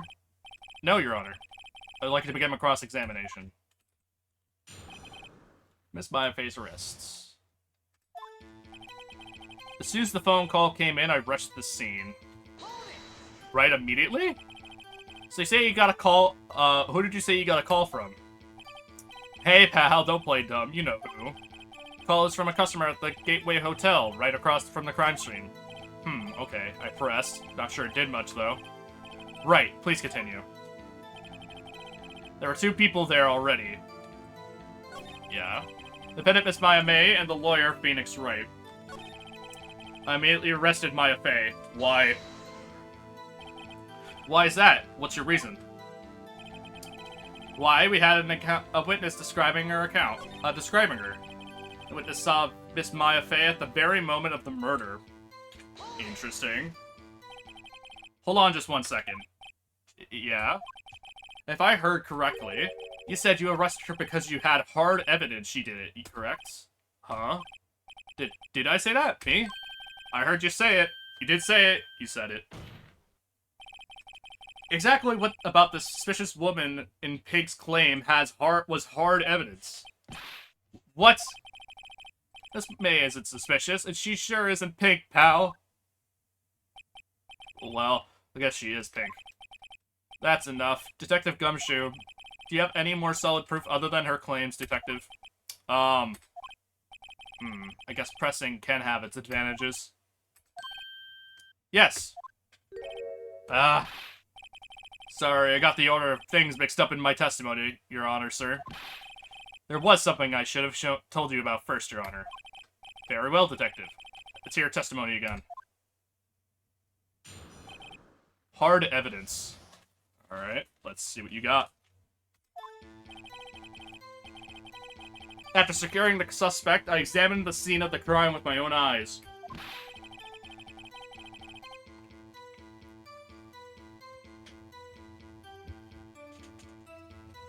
Found a memo written on a piece of paper next to the victim's body. On it, the word Maya was written clearly in blood. Lab results showed that the blood was the victim's. Also, there was blood found on the victim's finger. Before she died, the victim wrote the killer's name.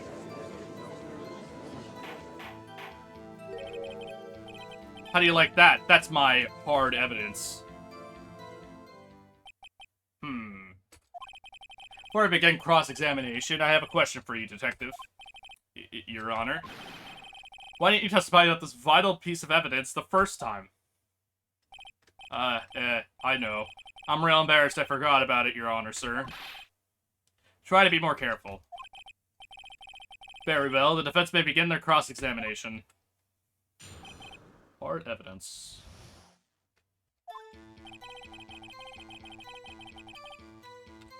Yeah, that seems right.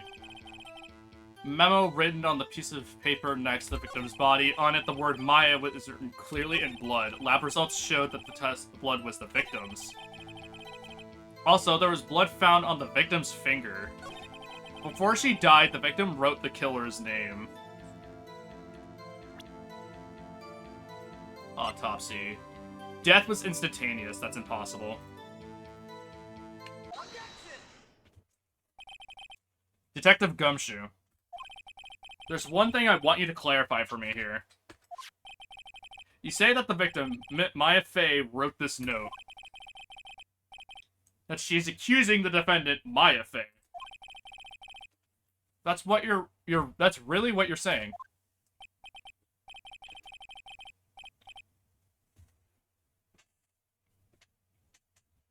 What? This isn't one of those lawyer tricks now, is it? Of course she wrote it. Who else could have? You have it backwards, Detective. Backwards? The victim is the only person who absolutely could not have written it. This is a report from your department, Detective. Immediate death due to blow from blunt objects.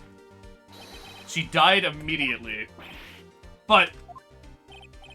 no butting your way out of this one, detective. Order. Order. The defense has a point. Someone who died immediately wouldn't have had time to write anything down. Mr. Wright, I beg your pardon, but when exactly did you obtain that autopsy report? When? The day after the murder. It was the day after the murder. The prosecution's point being that autopsy report is outdated, Your Honor. Me, when the autopsy report is outdated? What? The second autopsy was performed yesterday at my request. Death was almost immediate due to the blow from a blunt object. But there's a possibility the victim lived for several minutes after the blow. I received these results this morning. No way. Your Honor. It's quite easy to imagine that the victim did have time to write Maya. That is all. I see. Damn you, Edgeworth. I should have known you'd have something up your sleeve. Why, Mr. Wright, you look shocked. Something you want to say? You're a sham, Edgeworth. The detective's a sham. I'm a sham. You're a sham. Mr. Edgeworth, I've heard there's nothing you do to get your verdict. There's nothing you won't do to get your verdict. What reason could you possibly do to request a second autopsy report? Mr. Wright, the defense will refrain from personal attacks on the prosecution. No matter, Your Honor. Mr. Wright, say what you will, the evidence in this report is undeniable. Your Honor, I submit this report to the court. Understood. The court accepts the evidence. Mia's autopsy report died from a blow from a blunt object. May have lived for a few minutes after being hit. Well, Your Honor,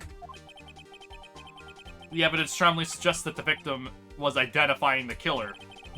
I suppose that's the obvious conclusion, yes. Darn, this isn't good. The prosecution would like to call its next witness. This poor, innocent girl saw the murder with her own eyes. Let me take a drink, hold on.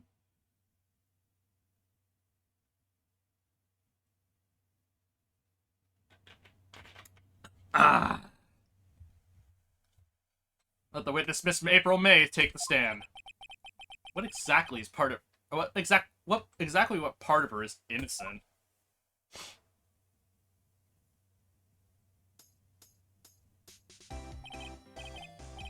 Witness, your name, please. April May. At your service, wink. Order. An introduction should not require any reaction from the crowd.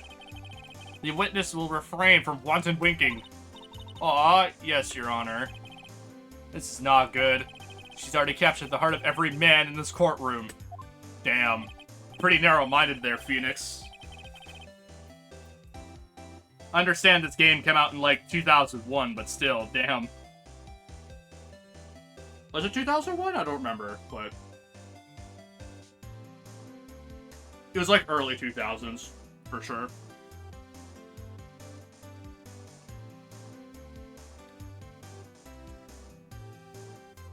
Tell us, where were you on the night of September 5th when the murder occurred? Gee, I was, like, in my hotel room? Teehee. I checked in right after lunch. And this hotel is directly across from the Fei & Co. law offices? That's right, big boy. Please testify to the court about what you saw. Witness's account. It was like 9 at night. I looked out the window, you know. And then, ooh, I saw a woman with long hair being attacked. The one attacking her was the mousy girl sitting in the defendant's chair. And the woman, like, dodged to the one side and ran away. But that girl, she caught up to her and she hit her. Then the woman with the long hair, she kinda slumped. The end, that's all I saw. Every little bitsy witsy.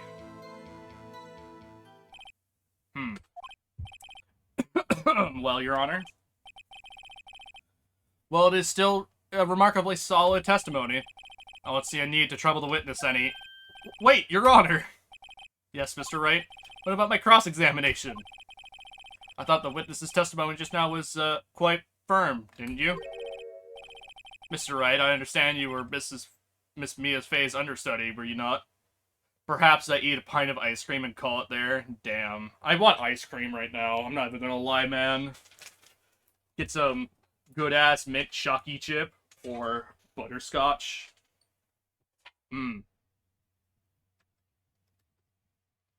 Bed is so nice. Imagine you're like the Homer meme where he's in his bed all comfy and shit. You must know her techniques well. Her cowardly way of finding tiny faults in a perfectly good testimonies. Hey, how dare you? Well, Mr. Wright, will you cross-examine the witness? Yes. I am. The fuck? I will gladly proceed with the cross-examination. If only because I have a feeling Edgeworth doesn't want me to. She has to have some weakness. Very well, you may begin your cross-examination.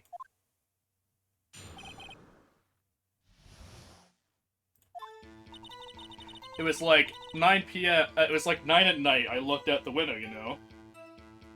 S'mores, chocolate fudge with pretzels, Netflix and chilled, and grabbed peanut butter half-baked. Damn. Those are some solid fucking options. If I had to pick one, if I remember correctly, Netflix and chilled was pretty fucking lit sounding, if I recall. So you should probably go with that.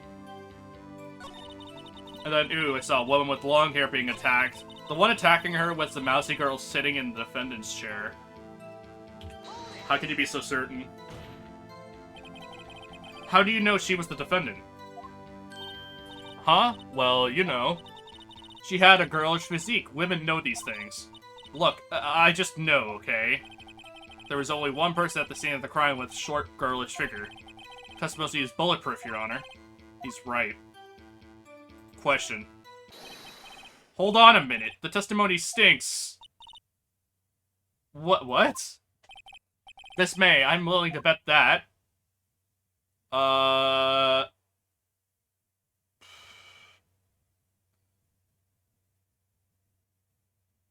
She probably did see them. But how so? Do I have anything to, like, prove that?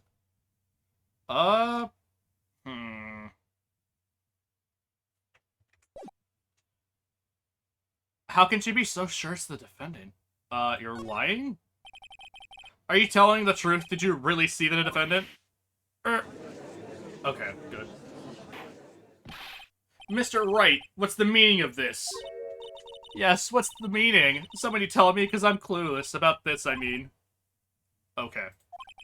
If you had really witnessed my client, Mia Fey, you would have noticed her clothes before noticing her physique. Yeah, there we go. Nobody wears clothes like this on a daily basis except her. And I'm no expert on fashion, but her hairdo looks far from noble to me. However, the witness's testimony mentions neither of these things. Testimony is bogus. But, still, we don't know if she was dressed that way the night of the murder. She was, Your Honor. I saw her. And so did Detective Gumshoe. What do you say to that, Miss May? Roar. What are you trying to say, you mean lawyer? I saw what I saw. I just didn't think that all the trifling little details were necessary, darling. Miss May. The court would like to remind you to please omit nothing from your testimony. I'm sorry, Your Honor. I'll be a good girl, I promise. Wink. Your testimony again, if you would. Damn, I almost had her. Witness's account. I did see everything, I did. The victim, the woman, dodged the first attack and ran off to the right. Then the girl in the hippie clothes ran after her. And she hit her with that weapon. I saw it. I did. that clock, that kind of statue-y clock, the Thinker, I think. Well, does the accuracy of my report startle you? Tee. I see. I only wish you had been so detailed from the beginning. Please begin the cross-examination. Yeah, I already figured that shit out. See everything. Dodge. Hit her with that weapon. That clock. The statue clock. The Thinker. How do you know it's a clock?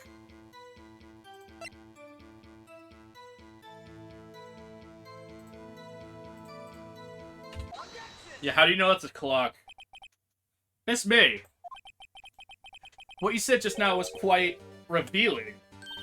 Revealing? Ooh, you'd like that, wouldn't you, naughty Mr. Lawyer?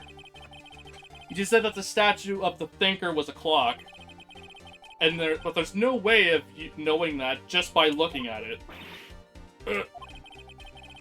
Another person in much the same position as you recently called this a clock too.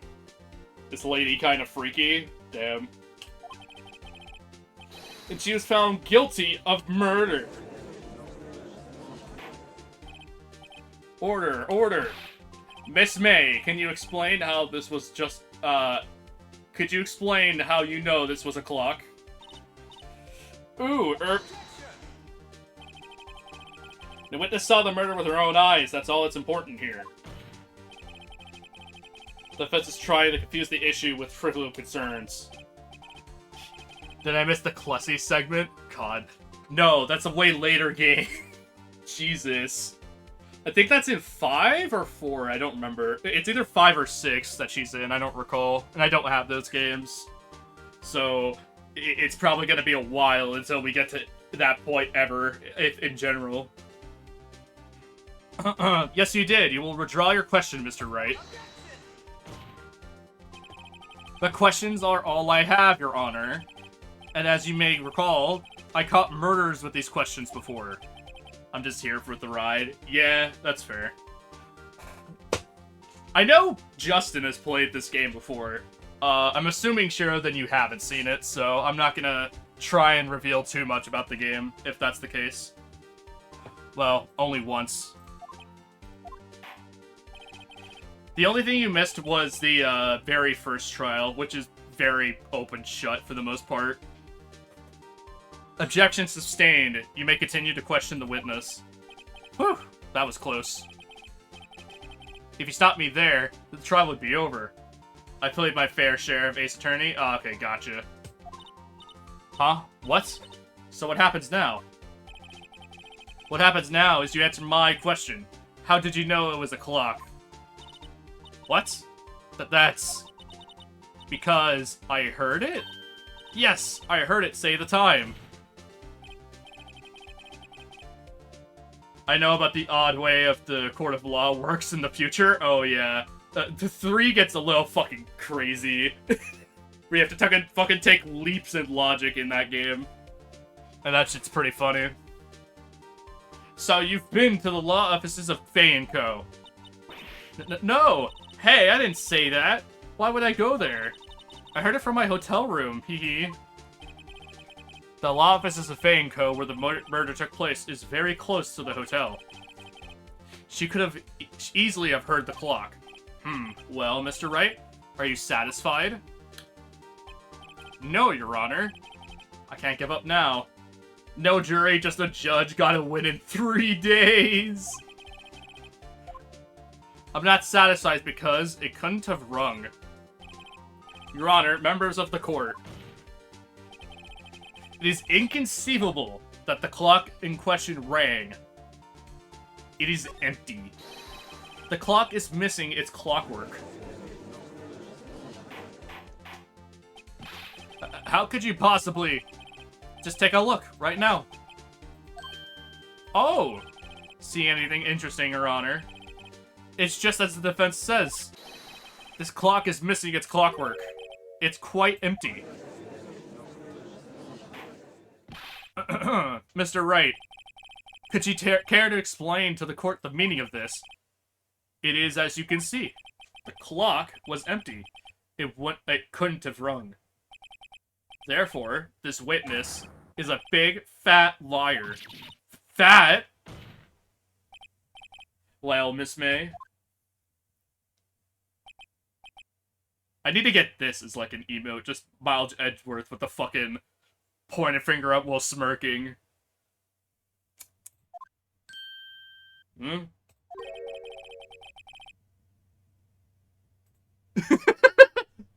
I love that emote. That looks fucking hilarious. That face is when the autopsy report is outdated. That's just Phoenix Wright during that moment. Quite a show you've put on for us, Mr. Wright. He knew the clock was empty. Somehow. He knew. I'm afraid you've forgotten one thing, however. Indeed, the clock is empty, as you say. It can't ring. However, we must ask, when was the clock removed? If it was after the witness heard the clock, then there is no contradiction. That's true. That is a possibility. I love that emote, too. The way they're just schmoovin'.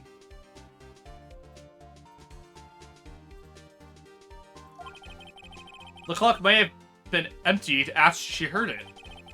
And that is exactly what happened, Your Honor. Well, Mr. Wright, can you prove when the clockwork was removed? Oh, impossible, of course. I have proof. What? Wasn't it you who told me proof is everything? Well, I was listening. And now I'll show you the proof you like as much as you like so much. The evidence that proves that when the clockwork removed was... this. Oh, fuck. Yeah, I took the clockwork out. Yeah, and this was literally the day of that morning. Take a look at this. That's a very cute cell phone. Oh ho, you got a girly phone. Wait, this isn't my phone. Listen. This is defendant's cell phone, and it contains a recording. A recording of a conversation she had with the victim on the day of the murder.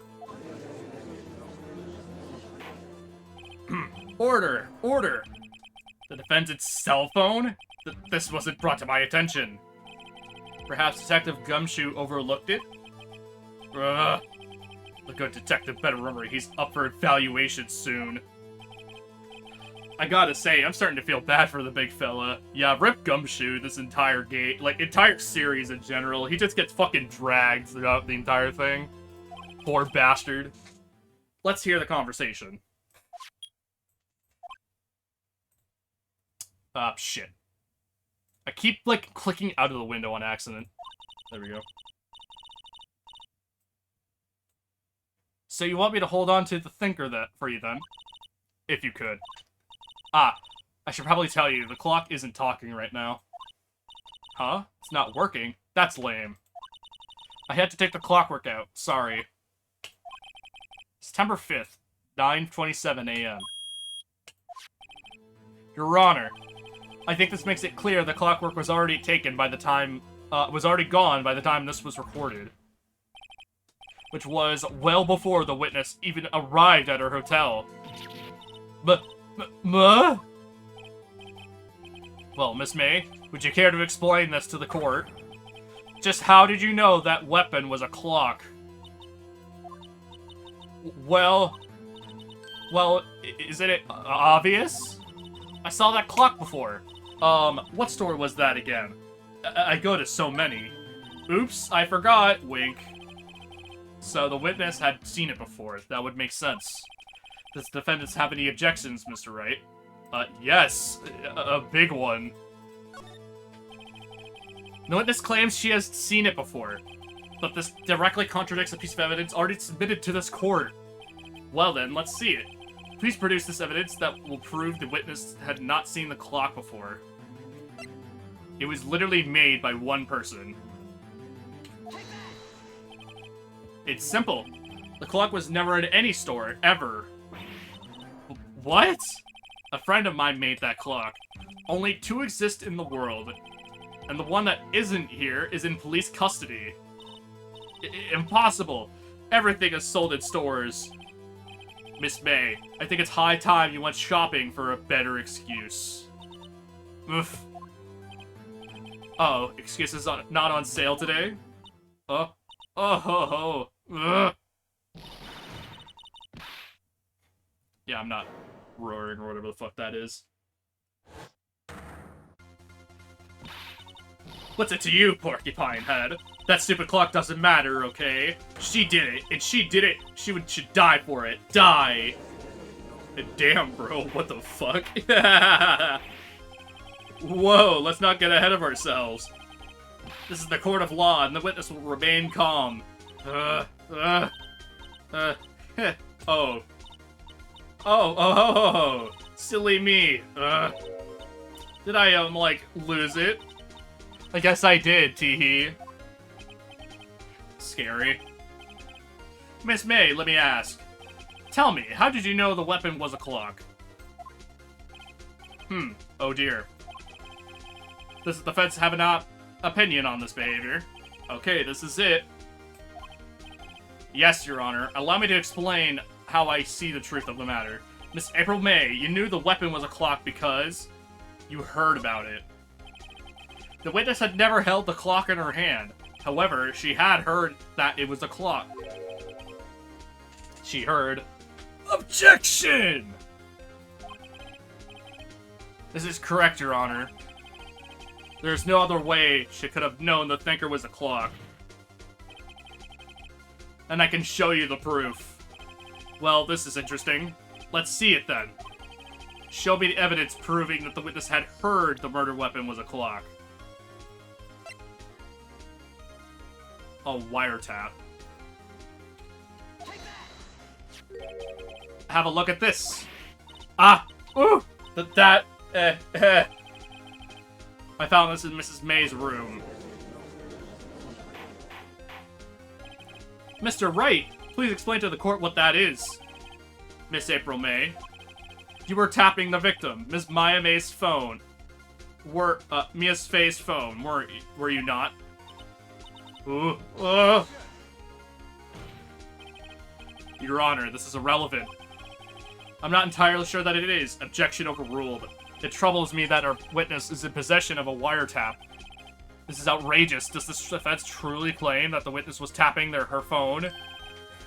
Absolutely. Even if that was the case, which it's not, you still have to prove one thing. Did the victim ever say that the weapon was a clock on the phone? Can you prove that? I think not. Oh yeah, I think I can. It's simple. What? Poor edgy boy. Here's my proof. The proof that the victim said on the phone that the weapon was a clock is...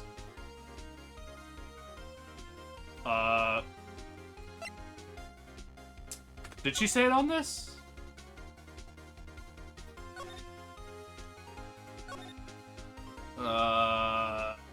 No. She did not say it on that.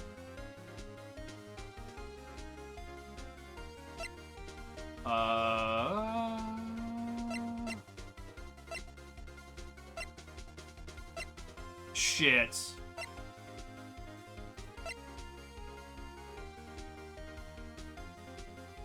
Sorry, offices. Slam that desk. Yeah. Shit, I don't remember what exactly you used to press it. Fuck. The only thing that makes sense is the cell phone, but that doesn't prove anything, really. What proves that it was a thing? I calculated. Proof that the victim said on the phone that the weapon was a clock. I guess the phone again? That's like the only thing that would make sense. I present the defendant's cell phone. Okay, I'm just overthinking. Yes, we've seen that. Listen what's more to the conversation between the defendant and the victim. Mia, what's up? You haven't called in a while. Well, actually, there's something I want you to hold on to me. Again? What's it this time? It's a clock. It's made to look like that statue, the Thinker, and it tells you the time. Miss April May. Use a wiretap to listen to this conversation. And that's how you knew the Thinker was a clock. Am I wrong? Slam! Your Honor, this is ridiculous. Your Honor, look at the witness's face. Does she seem amused to you? The defense demands an answer. Witness, answer the question. Did you tap her phone? Miss May. Shut up, all of you. What gives you the right to talk to me like that? You lawyer.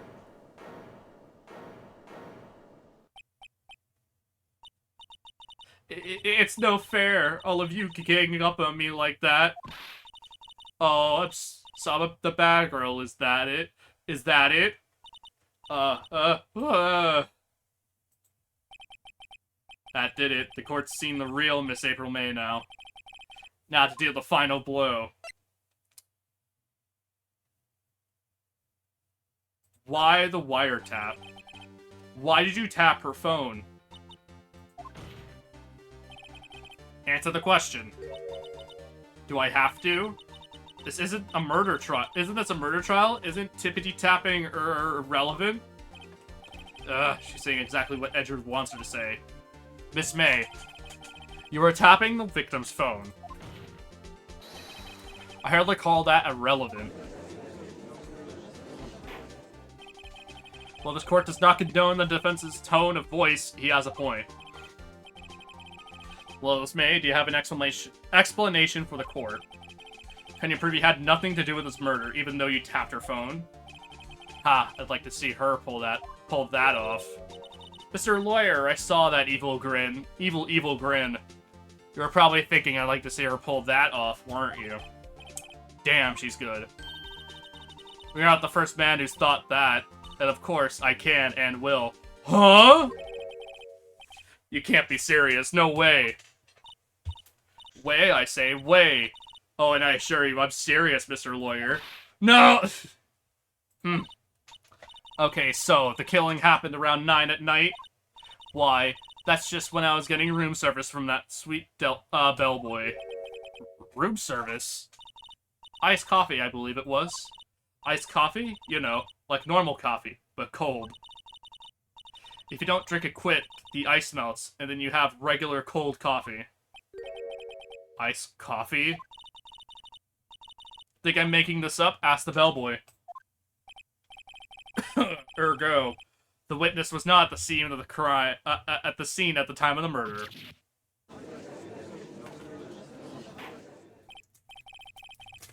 So where does that leave us?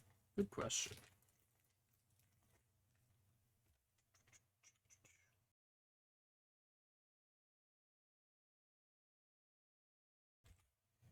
April May, no man can handle me, Lamau.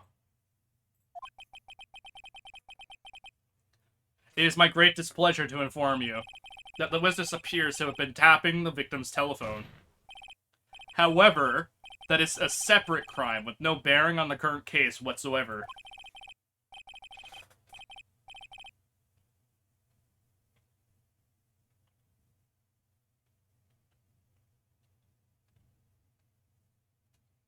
Her testimony stands. She saw the defendant, Maya Fey, commit murder. No, they're just going to let her walk away? There's no way I could win this unless I tie Miss May to the murder somehow. Well, does the defense have anything to say?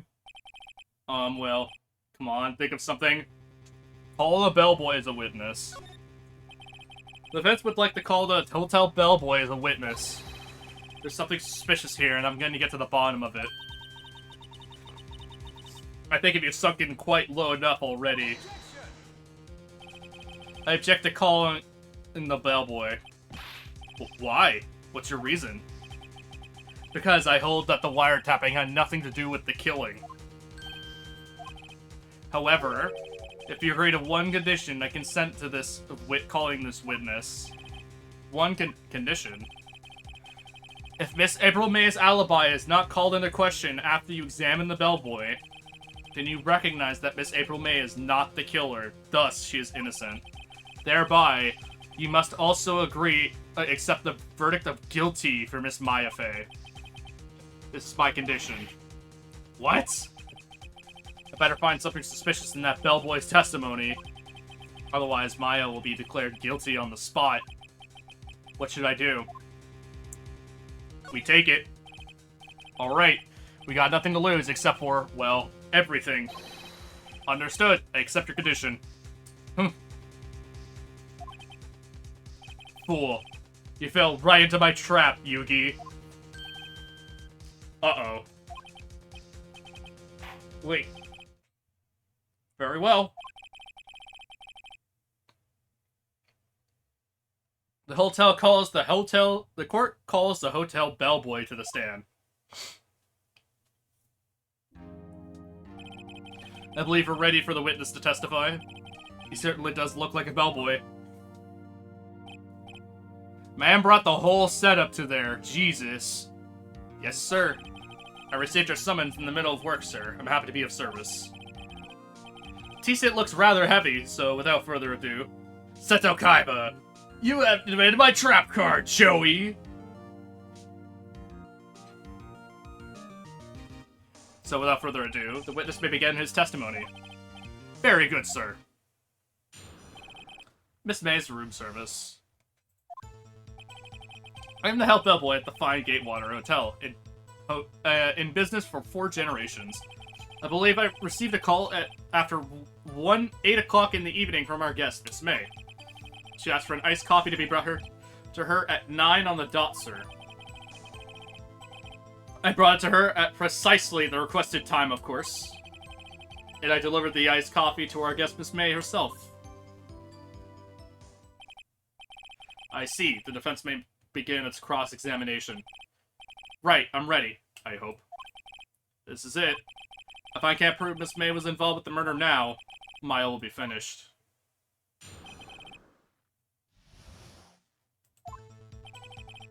I'm the health boy at the hotel. No need to question that. I received a call at 8 in the evening from our guest, Miss May. Adds up.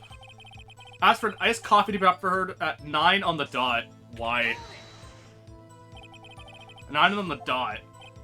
Yes, I confirmed that detail several times.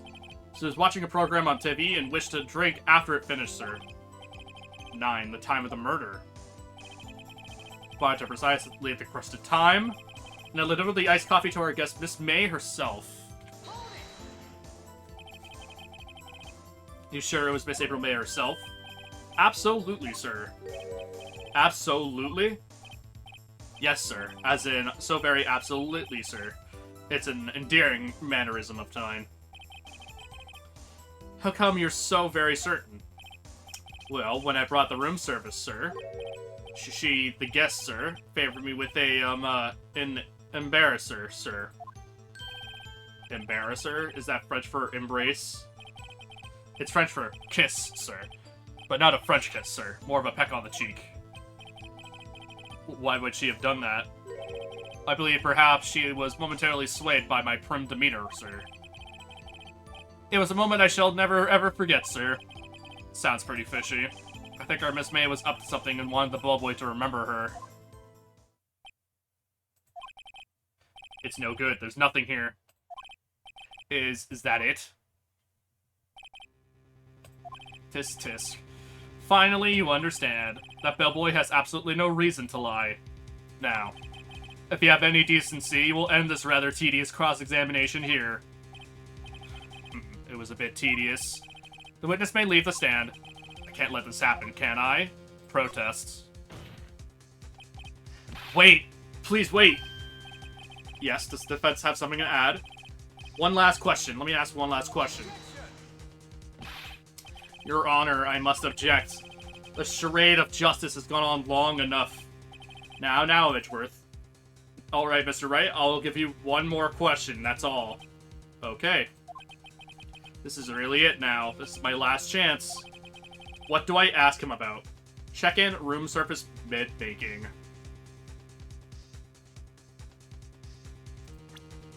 I am going to save just in case, because I do not recall the...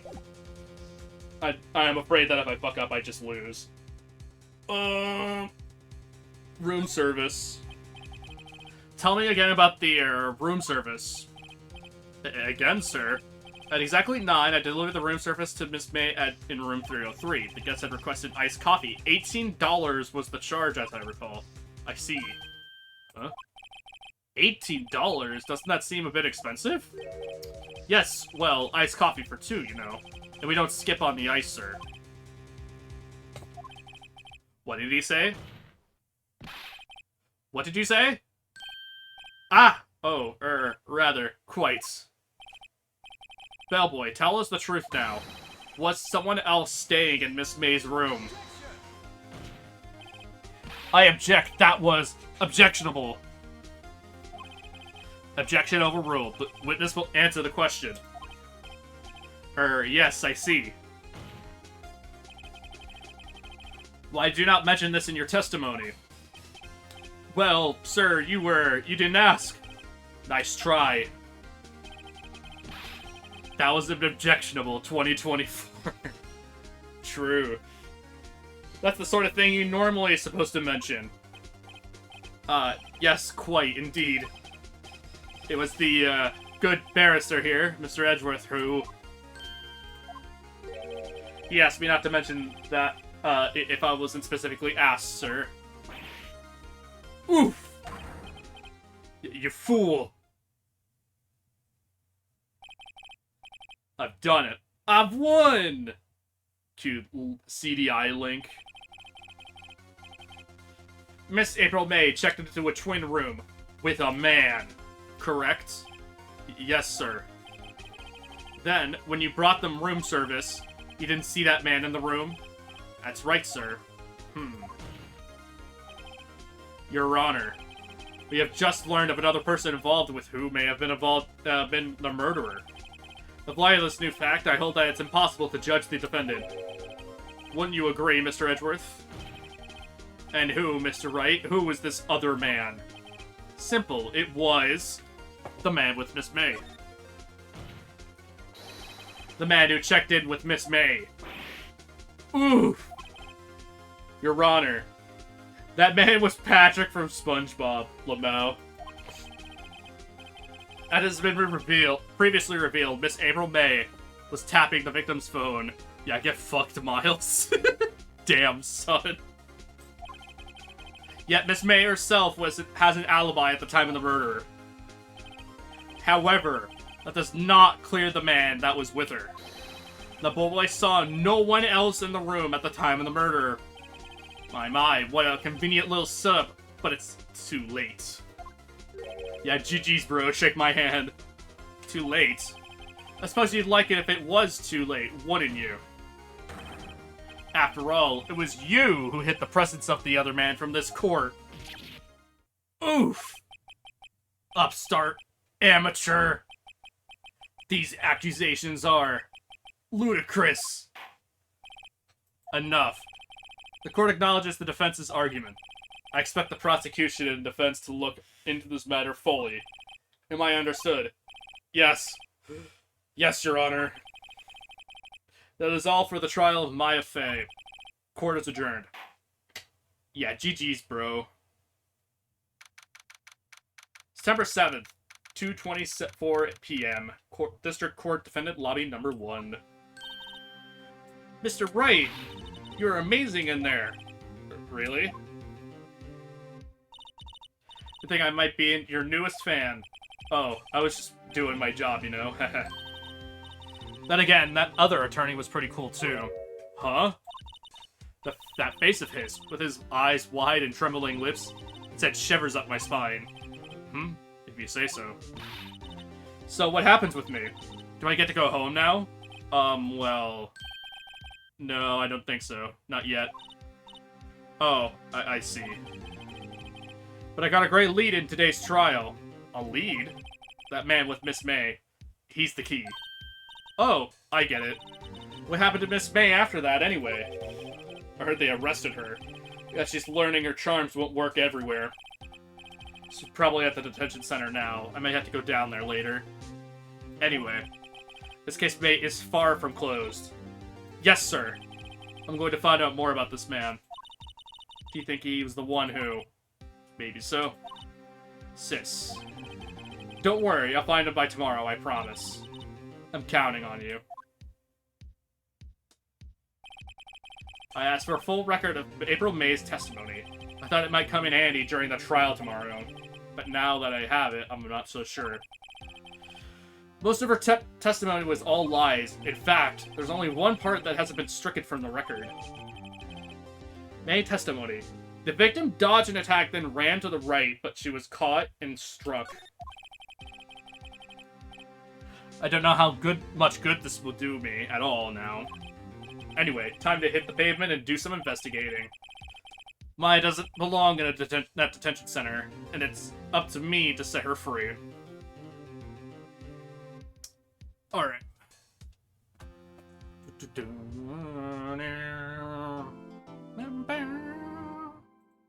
Save that. Yes. Alright.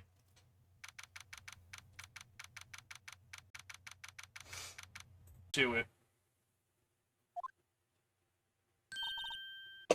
Well, hello. Didn't expect anyone to visit me in such a dank place as this. It's quite moving. Really quite moving. Not, you stinking lawyer. I hope you die. Have you come to laugh? Yes, laugh at the fallen Miss May. No, not really. There's something I wanted to ask. Unfortunately, there is nothing I want to be asked. Haven't you done enough questioning, you spiky head? Here we go again. Please, you're scaring the security guard. That man has no life in his eyes. Like, look at him, the poor bastard. He does not care. He is, like, paid minimum wage.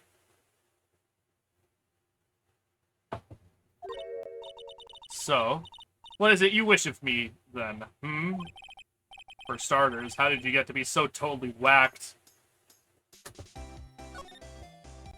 That man. How about the man who stayed with you in your hotel room? Can you tell me about him? Where is he? Come on. No way, Jose. Maybe she had something to get her to talk. Wiretap. How did you place a wiretap on Mia's phone? When you say it like that, it sounds so cold, so criminal. Tapping people's phones is a crime, Miss May. Oh, and I suppose you've learned that in lawyer school, Creep. This woman is impossible to talk to. Your attitude. Say. Why are you so angry? I mean, you don't look like a bad person. Oh, that does it, bottom-feeding, scum-sucking lawyer. Bottom?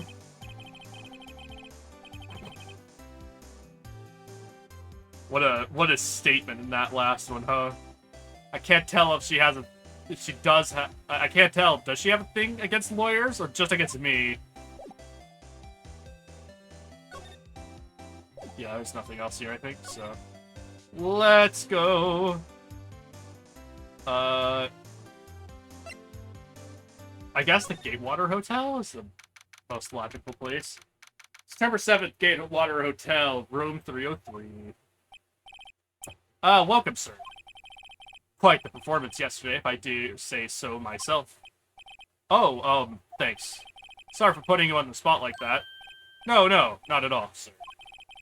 Your efforts today can only help the Gatewaters rep, as they say. Huh? Rep. Yes, our reputation will swell as the hotel where the murderer used a wiretap. We can charge a premium for the room, of course. It'll be great for our business, sir. Whoa, Miss May hasn't been charged with murder. I, too, will become famous. The bellboy, he brought the murderer iced coffee. Why do I feel we're both stuck in the same bad dream? So, you are our honored guest. Please let me know if there's anything I can bring you. Talk first. Hi. About Miss May. Oh, her, sir, not to boast, but I knew the moment I saw her. She'd do it, I said. Do what? I'm starting to think the most suspicious person here is this guy. I wanted to ask you about the man who was with Miss May. Ah, yes. He struck me as a real lady killer, if you'll pardon the expression. I knew it from the moment I saw him, sir. He and I are of the same ilk, and carry the same the scent of danger. There we are in total agreement, Mr. Psycho Bellboy. If you had a picture of that man, I'm quite sure I could identify him. A photo. A hotel. Could you tell me about this hotel? Absolutely. And on that subject, I have an excellent idea, sir. Currently, this hotel is known as the Gatewater. I propose that we add the subtitle. A subtitle? The Gateway Hotel. Murder Manor. Well, what do you think? Sounds great. Whatever floats your tea set. Alright. We examined pretty much everything in this room before, so... Grossberg, question mark? What? It got John Cena! It disappeared! Huh? Looks like that Grossberg is out today. Again. Maybe he's avoiding me for some reason? Wait a second. Wasn't there a giant painting hanging on the wall? Yeah. It was a painting of, fisherman. Wasn't it? It wasn't a very memorable painting, anyhow. What's this? Old photos? There are two lying here. Something's been written on pencil on the backs. DL6 Incident Exhibit A, DL6 Incident Exhibit B. Let's take a look at these. Exhibit B. Why would Grossberg have a picture of this man? This might be a valuable clue. I'll take it for now. I'm just borrowing it. I'll return it later. Photograph quietly added to the court record. What did it say about him? On the backs, it's DL6 Exhibit B. Alright, let's go talk to the guy at the hotel. Yeah, hey, buddy. What do you know about this guy? Take a look at this photo. That's him, detective. I'm the lawyer. Oh, I know that. I just wanted to say detective once. You know how it is. No, I don't. Without doubt, that is the man who checked in with Miss April May. How about I write an affidavit swearing that it's him? An affidavit? This guy is way too excited about it. Sure. Well, sure. Why not? Yes! I've always wanted to write an affidavit, sir. From henceforth, I'll be known as the bellboy who swore the affidavit. Just hurry up and write it. Describes the man who stayed at the hotel with Miss May at the hotel on the night of the murder. Bellboy's affidavit. Not even Miss May can play dumb to this.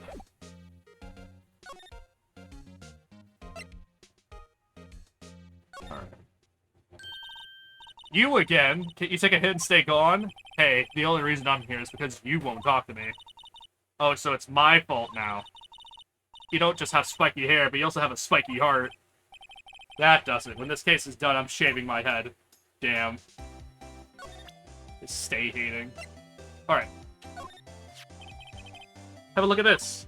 Look, I've said several times, I'm not telling you. Where did you... Aha, the reaction. This is him, isn't it? What? Who? When? Why? It is him. It's the man who stayed in your hotel room the night of the murder. No, that's not right. Nice try, Miss Cooperative. Do you have proof it was him? Yeah, proof. Show me proof. I'm so close. Yeah, I have this, buddy. Nice try. Could you have a look at this?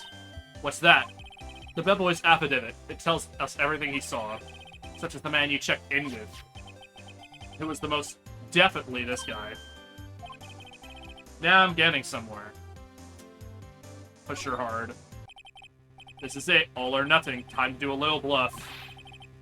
No use playing dumb, if indeed that's an act.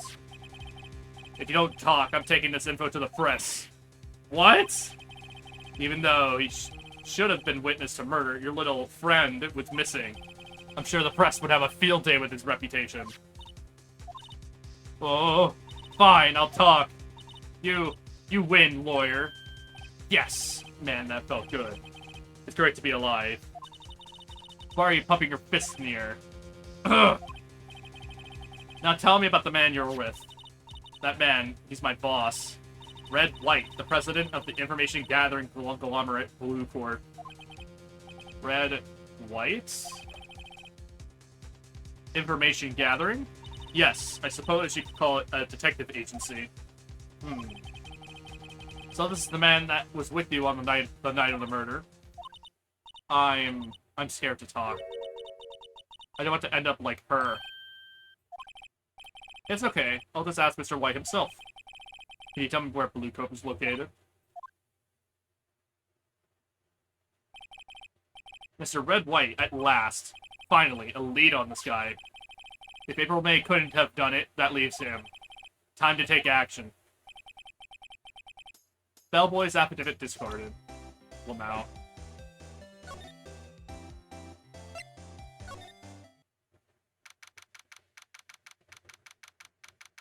CEO's office.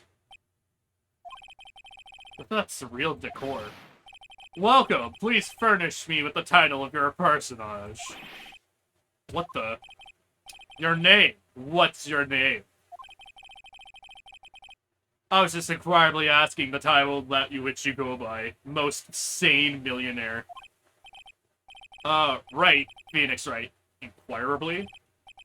Mr. Wright, is it? Yes, I see. Splendiferous. Perhaps I've intimidated you with my giantesque vocabulary. What is this guy's problem? I'm Red White, CEO of Blue Corp. You know, corporate expansion official. My business dealings bring me into contact with the elite of the elite. And I'm afraid I'm not used to conversing with the wordily challenged. What a fruitcake. Let me guess. You're an attorney fresh out of law school, are you not?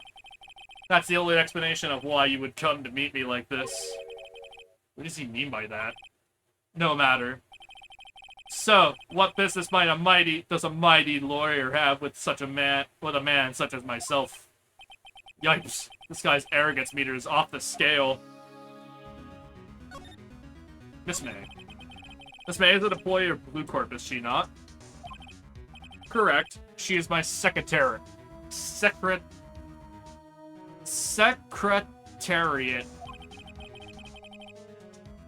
What a shock it was to hear what she has done. What she has done? You mean the wiretap? Indeed, she has paid to answer phones. Not tapping them is not in her job description. She does gather information for us as part of her duties. But I assure you, we do not condone illegal methods. It is inevitable that she would do this. Sounds like he's trying to turn Miss May into a scapegoat. Blue Corp. What kind of company is Blue Corp anyway? Ah, excellent question. We buy and sell various kinds of information. We are a company of the future, you might say. We are the future. Sell information? In just 10 years, I have built this business up into the grand office that you see now. In case you were wondering, Blue Corp was named after the color blue. I, Red White of Blue Corp, as founder and CEO, named it so. And why, you ask? Because I like the color blue, of course. Fantabulistic, is it not? Sure. On the night of the murder, were you in April May's hotel room? Who can say? I seldom pay attention to mundane details such as time and place. My motto is, don't worry, be happy. Still, Mr. White. The hotel bellboy has stated on the record that he does remember you very clearly. No matter. The bellboy can say what he pleases. I still won't talk to you. If you want me to speak, put me on the witness stand. Although I doubted you'd be capable of doing that. He raises a good question, actually. Why didn't the prosecution call him as a witness? You should have seen the same thing as April May. Oh ho ho. The police, the courts. To me, they are mere toys, playthings for my amusement. That painting. There's something that's been bothering me. Yes? What might that be? That big painting on the wall over there. Where did you get it? Say, when did you get that painting? No idea. I forgot. I've seen that painting before. Yesterday, in fact. Why did I find that painting here today? Mr. Wrong, was it? Right. It appears you do not fully grasp your position here. I ask again, who are you? A lawyer. No, my feeble friend, a mere lawyer. Worth nothing, zilch, zippo, nada. Just like that sorry excuse of an attorney, Grody Burger. What? Ah! Ugh! He punched me. Well, Mr. Lawyer, what do you do? Charge me with assault? Charge away, I welcome it. For it is you who will be found guilty. What? Heed my exposition. The police, the courts, they all do my bidding. So you say. But I wonder, is that kind of control really possible? I don't expect you to understand. It is a world beyond your compensation. You came here from Grody Burgers, I presume? Mr. Grossberg's, yes. Then you must ask him, why is it that this painting of his hangs here? Perhaps then he will tell you. Perhaps he will explain how a man can live life purely for personal profit. Go on, skedaddle. There's nothing more to discuss. Sure. Dr. Grossberger, I guess. Hey, buddy. Huh? I don't think he's noticed me standing here. Maybe I should clear my throat. Jumpin' Jehoshaphat! Oh, you. What's wrong? You look so pensive, like an old man at the end of his days. I'm not senile yet. I was just thinking about this whole mess. Something really bothering him. That much is clear.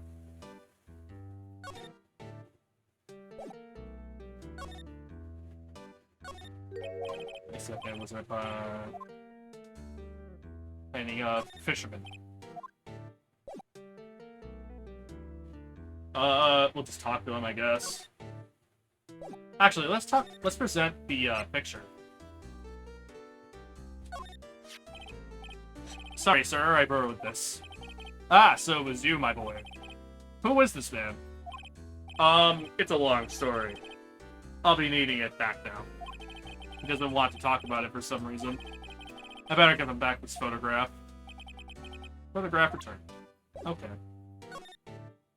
Today's trial. So you came to see the trial? Yes, I did. Something was bothering me all last night, you see. Couldn't get a wink of sleep. Really? What was that? What was that? Well, why was that? Well, you see, it was Mia's sister, that poor girl. My boy, I owe you my thanks, truly. I don't know what I would have done if things had gone poorly for the girl. Your refusal. I asked before, but why did you refuse a request for, defense?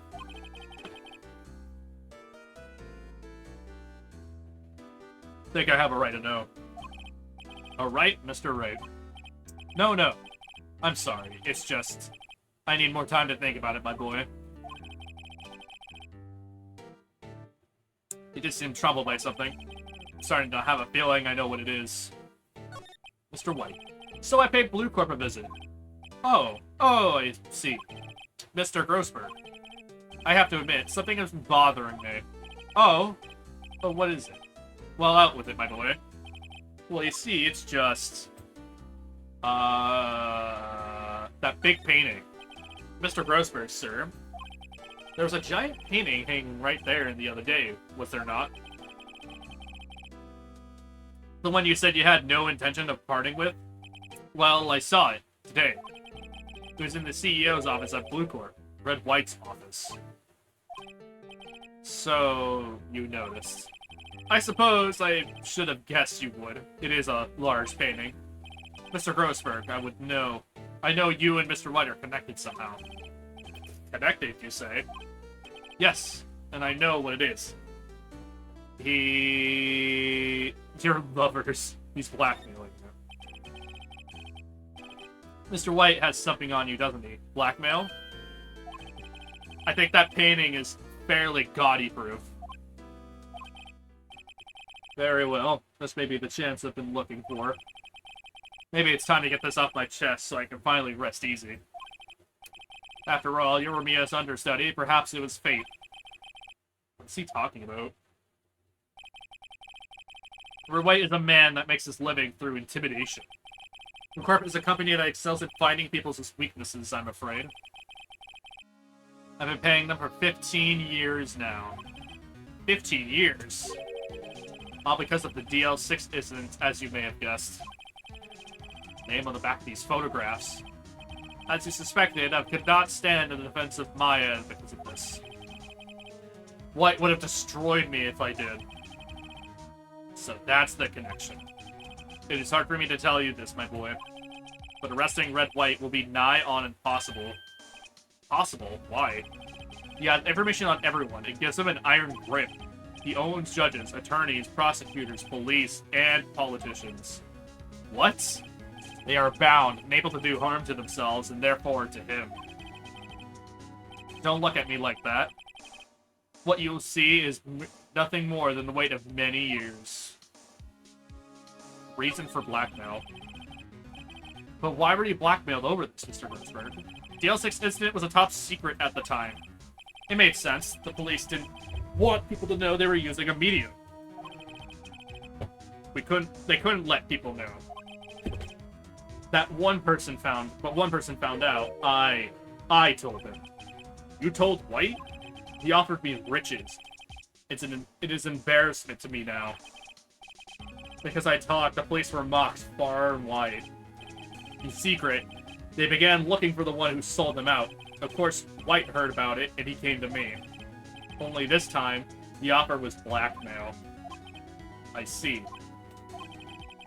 White controls the law of this country as he sees fit. Yet, if you would still challenge him, I have a close look at Mia's office. She followed his every move for years. She may have recorded something of what she found. DL6 incident. What is this DL6 incident? DL6 is nothing more than the sorting code the police gave the case. It's 15 years ago now. I received a request from a medium, a spirit medium. A medium? Her name was Misty Faye. Faye. Indeed. She was Mia's mother. She had been investigating a murder on the request of the police. And she failed. As a result, the police called her a fraud. This is what Maya was talking about the other day. I did all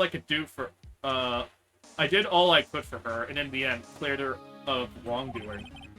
That murder case, however, remains unsolved to this day. That case is the DL6 incident.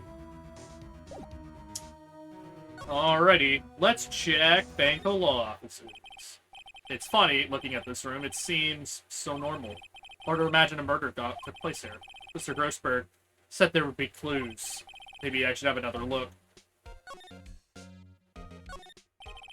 Nina's favorite potted plant. I guess I have to water it now. Yes, that's perfectly clean as always. The only thing that's missing is Mia. Old movie poster. Apparently, it was the first movie that made Mia cry when she saw it. I'll have to check it out one day.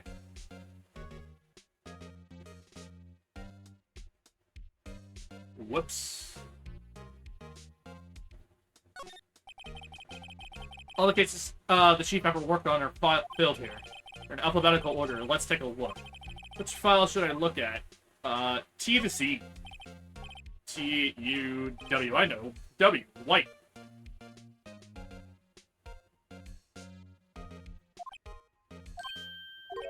The entire W section is missing. Was it taken? This guy's blue and so am I.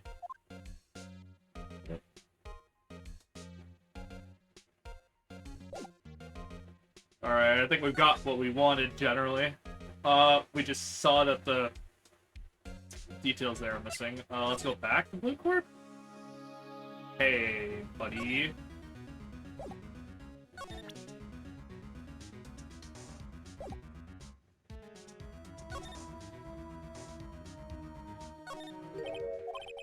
Haven't I seen this somewhere? It's a replica? Ridiculosity. I have no interest in anything but originals. That there is a bona fide original worth 5 million for sure. Hmm. Yeah, I already figured that out. Has a lineup of trophies. Judges Special Runner-Up, Best Participation, Judges Cooperation Award, Special Good Try Prize. The word judges and special kind of stand out. Statue of a man holding up the world. The Blue Corp sign clearly stands out enough. The model for the man was, of course, Mr. White. Truly a work of art, but probably too beaudacious for you to appreciate, correct? I think it's a little too beaudacious for just about anyone to appreciate. I'm guessing this is supposed to be a desk. My. This is quite the thing. This model of my body, you see. Well, does it sleek roundature not inspire you? Kind of caked up, though. Goddamn, bro. Let's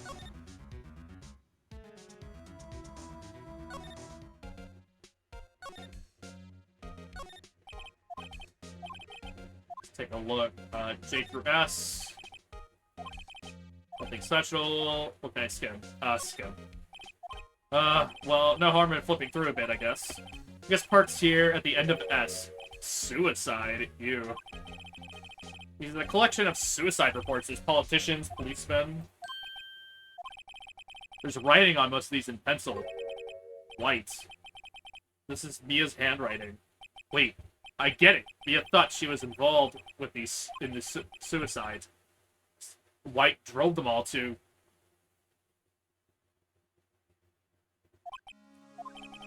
I can use these use these newspapers clippings. Let's find the most disturbing one. Article about a politician's suicide. The word white is written on pencil at the top. Check them. A to I. Let's see if there's a record in this file that catches my eye. A, B, F. Misty Faye. That's Misty. Maya and Misty's. Mia and Maya's mother. Should I take a look? Duh. I have tarnished the Faye name, leaving only these words. My mother vanished. I was determined to find the ones who made my mother blame herself in this way. Using the power that runs in my family, I held an audience with the dead. Finally, the names of 2 men surfaced. One was Marvin Grossberg, a lawyer who sold my mother's information for riches. The other was the man who sold that information to the press. This parasite, who makes his fortune on threats and coercion. His name is... The record stops there. So Mia knew Grossberg. Let's talk to him about that, shall we?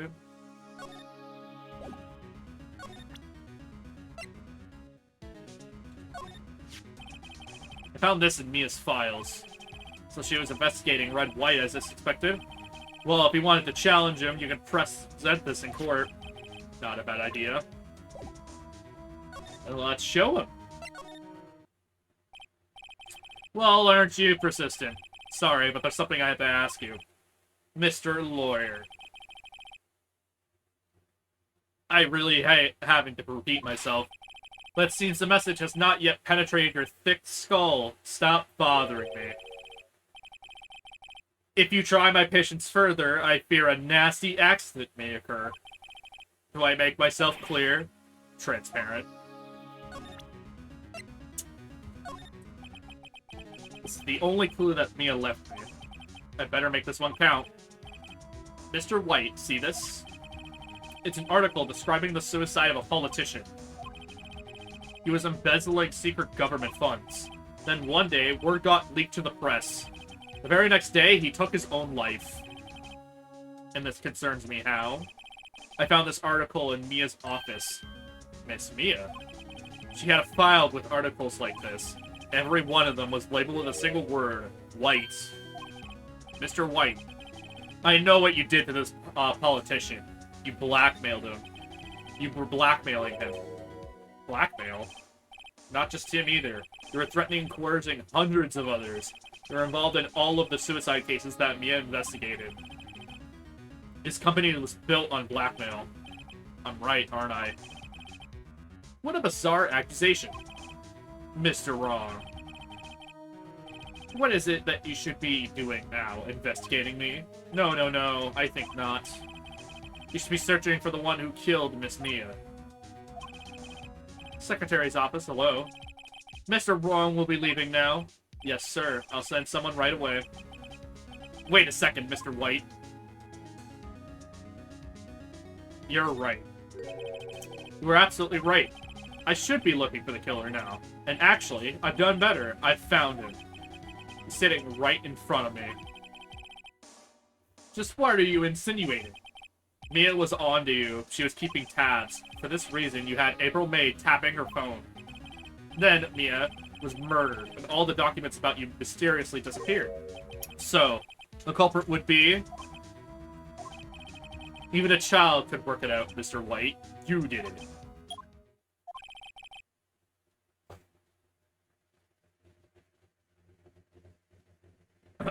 Secretary's office. We won't be needing an escort from Mr. Wrong.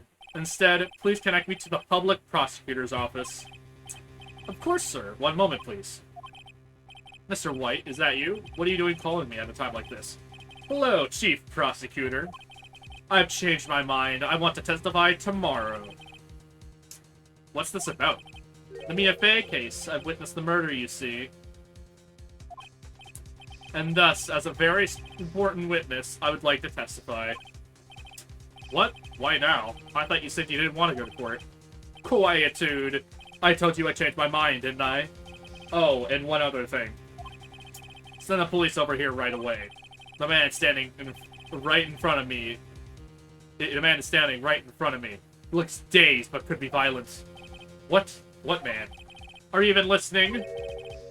The executioner, the hatchet man, the liquidator, the killer man. What?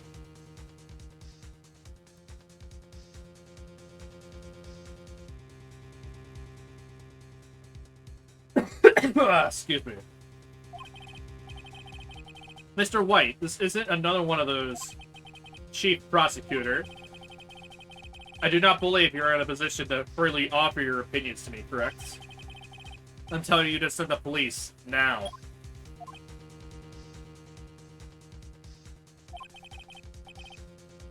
Did I tell you? Not tell you, Mr. Wrong. You are a mere lawyer, as was Miss Mia. How dare you? I'll point the finger at you, and you'll be tried as Miss Mia's killer. The case is as good as settled, and no lawyer of any worth will defend you. I have friends in the local lawyers association, you see. You'll be given a lawyer so stupendously inept, they'll make you, even you, look competent. I feel fate. Detective Gumshoe reporting, sir. Ah, Butts. Harry Butts. Right, actually. Phoenix Wright. And my friend's name is Larry. Oh, right. Sorry, pal. Butts was the murderer, right? Detective Gumshoe, I present to you the man who killed Miss Mia Fey. What? Take this despicable human being into custody. Farewell, Mr. Wrong.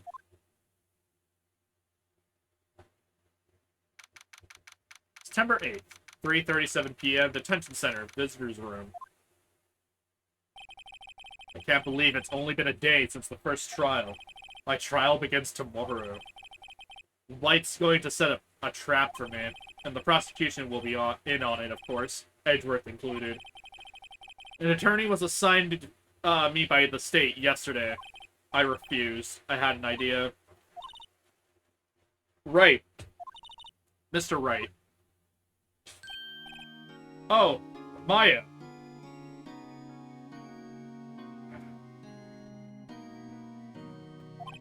Great.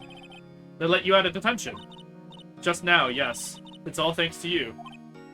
Ah, now I'm afraid we switched places. What, you mean you... Explain what happened to Maya. I don't believe it. How many people does that man need to destroy before he's satisfied? My mother, my sister, and now you. This has gone too far. Mr. Wright, please tell me, is there anything I can do? Well... Cheer me on in court. Well, you could cheer for me in court. Cheer for you? You mean, like a cheerleader? Huh? Yeah, like that.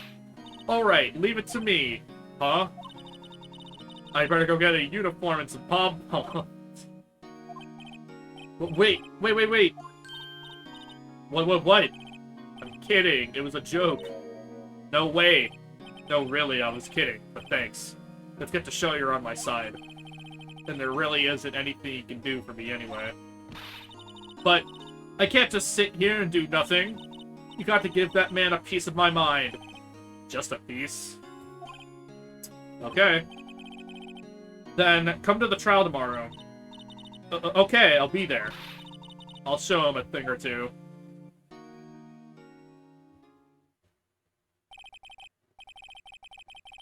Times may change, yet with crime, it's the same old story. In fact, it's gotten worse. Lengthy court proceedings are no longer realistic.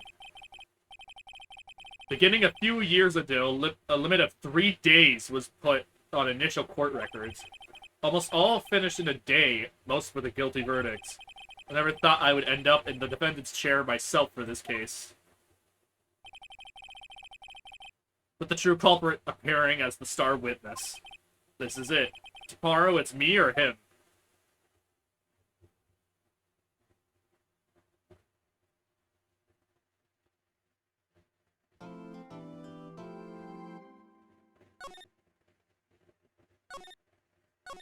Alright.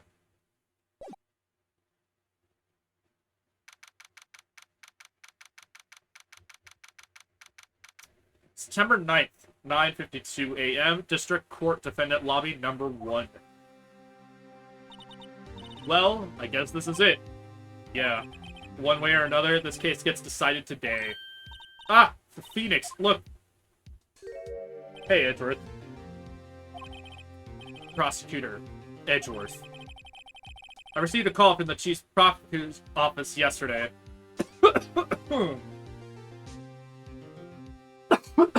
Excuse me.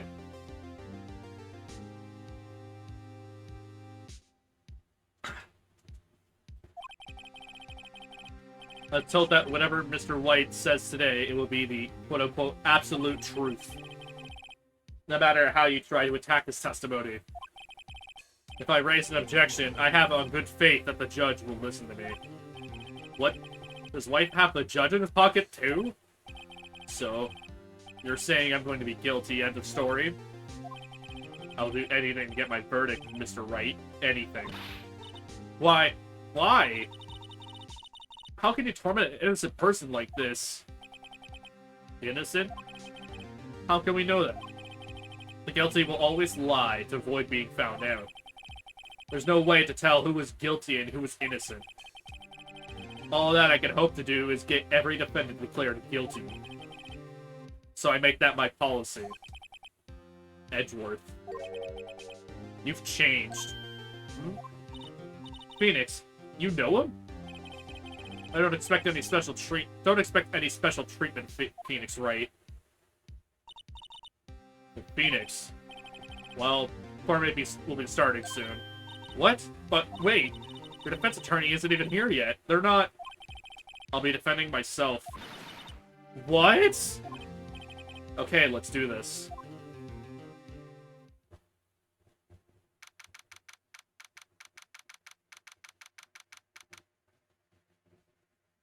December 9th, October, 10 a.m., District Court, Courtroom number 1.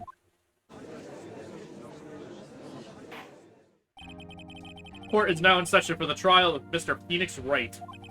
Prosecution is ready, Your Honor. The defense is ready, Your Honor. Mr. Wright, are you sure you're up to doing this? Yes, Your Honor. I'll be defending myself. Understood. Very well, Mr. Edgeworth. Your opening statement, please. As the details of the event are already quite clear to the court, today we will hear the testimony of a witness to the defendant's crime. I see. prosecution may call its witness. That went far too smoothly. Why didn't the judge ask Edwards why his witness didn't testify before? It's like he already knows why. If anyone's going to raise an objection about this, put it to me. Yeah. Mr. Edgeworth, give an explanation to the court. Why didn't this witness testify in the trial against Miss Maya Fey? Oof. I'm ever so sorry. Mr. White is a busy man, and besides, at the time, I thought that Mrs. May's opinion was all that would be needed. Again, my sincerest apologies to the court. Excellent, Mr. Edgeworth. I appreciate your demeanor. Great, he gets to show up and I get nowhere. I would like to call Mr. Red White to the stand.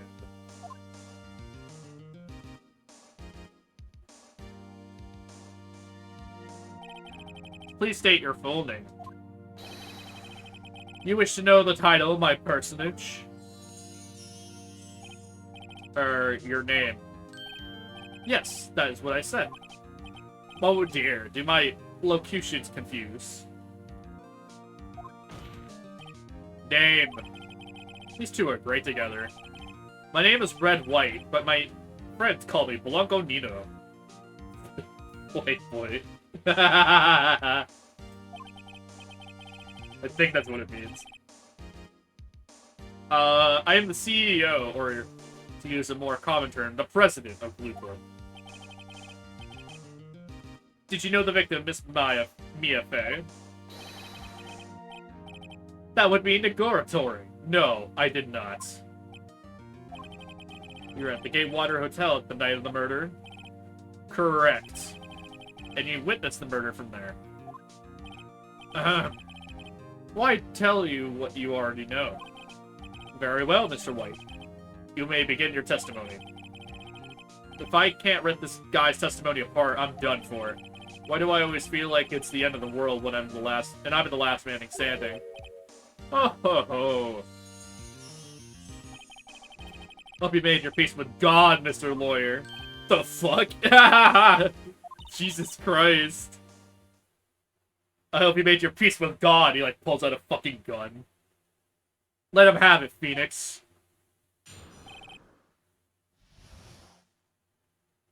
Witness's account. Let's see. It was about 9, I believe.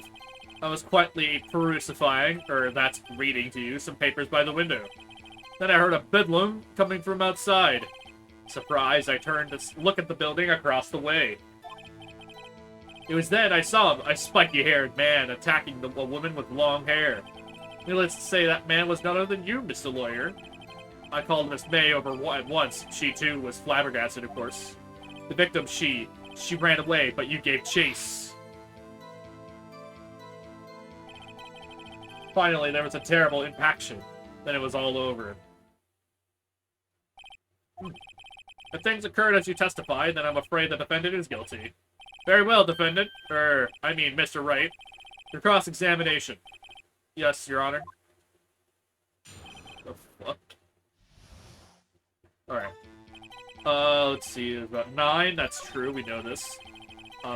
Reading is irrelevant what you're doing in the hotel. Heard a bedlam coming from outside.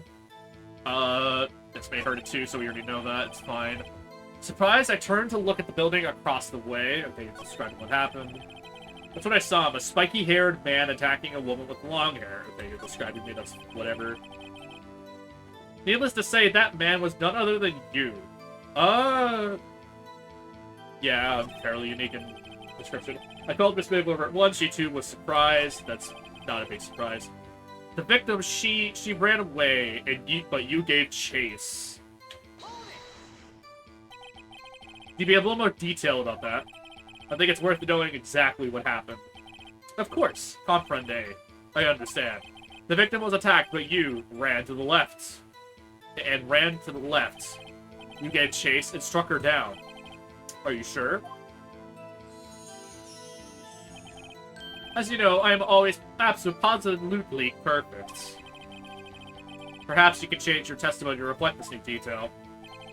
The victim ran to the left and you gave chase. That is incorrect with May's testimony. She dodged an attack and ran to the right, not the left.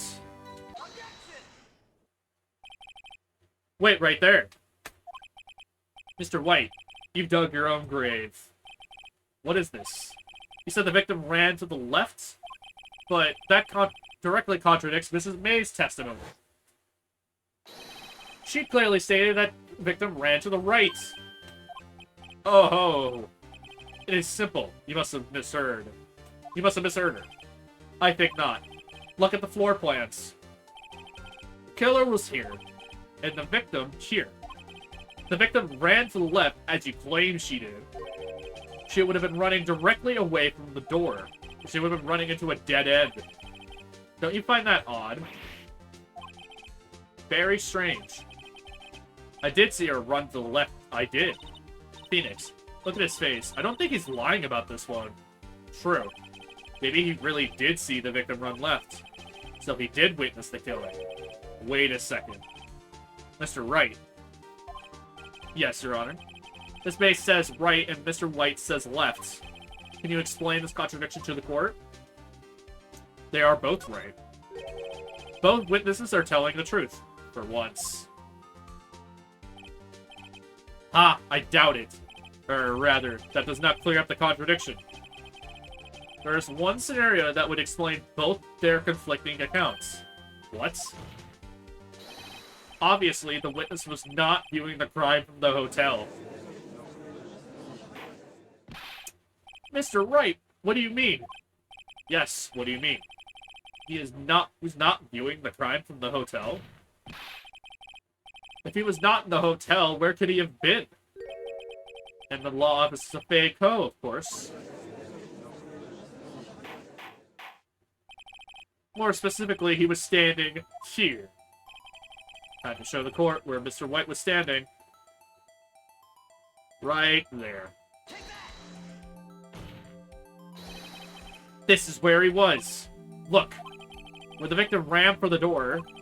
If he was watching from this point, to him, it would appear that she ran to the left. Please, this is no time for jokes and ill taste. That is where the killer was standing. Order. I will have order. Anyone disturbing the order of this courtroom will be held in contempt. Mr. Wright, what are you suggesting? Rapscallion. The gesticulations of the defense are a distortion of the truth, Your Honor. Indeed, they do seem a bit far-fetched. Ho, ho, ho! You provided us with so much entertainment, Mr. Lawyer. Well, now he's laughing? The hilarity of the moment made me remember something. It appears I have been unclear, and for this, I apologize. Mr. Your Honor, may I be allowed to testify once more? Very well. Let's hear your revised testimony. Good luck. You can't fix a broken testimony, buddy. She ran to the left. Mrs. May's testimony was correct, as was mine. When you assaulted the girl, she first ran to the left. And then you hit her, savagely. And that is what I saw. Next, with the last of her strength, she ran to the right. You chased her and delivered the final blow.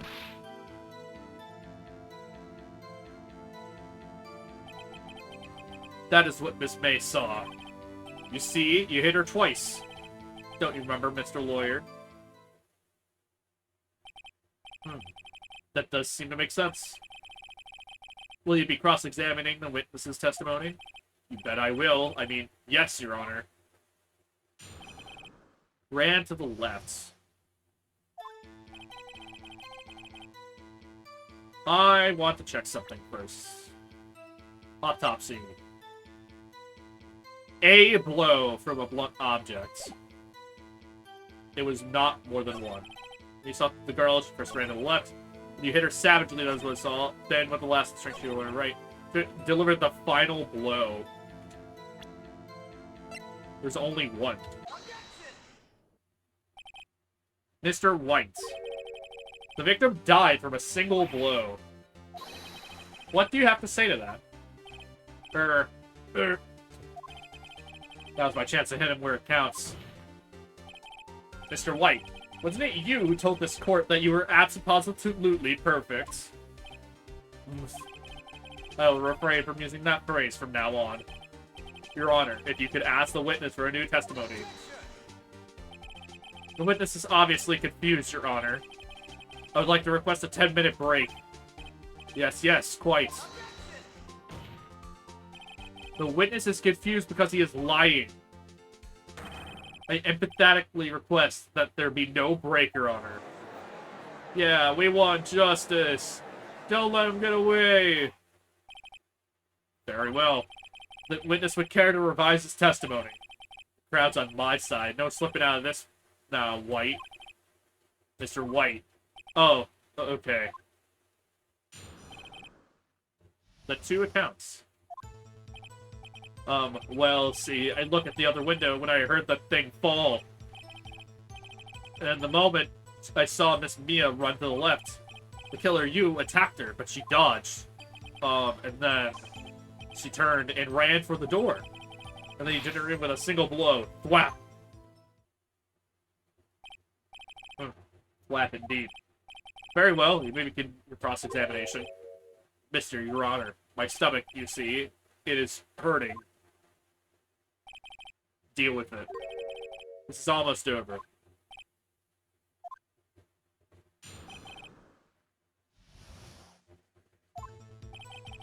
See, I looked at the other window when I heard that thing fall. What thing? You heard that thing fall? What exactly was that thing? Huh? Oh, that. The glass light stand. Right, the one that fallen over at the scene. Phoenix. Is that somehow... doesn't something about that strike you as odd? Yes, very odd. Yeah, that is odd. I'll press further. Mr. White. Huh? What? You were saying you saw the glass nightstand. Yes.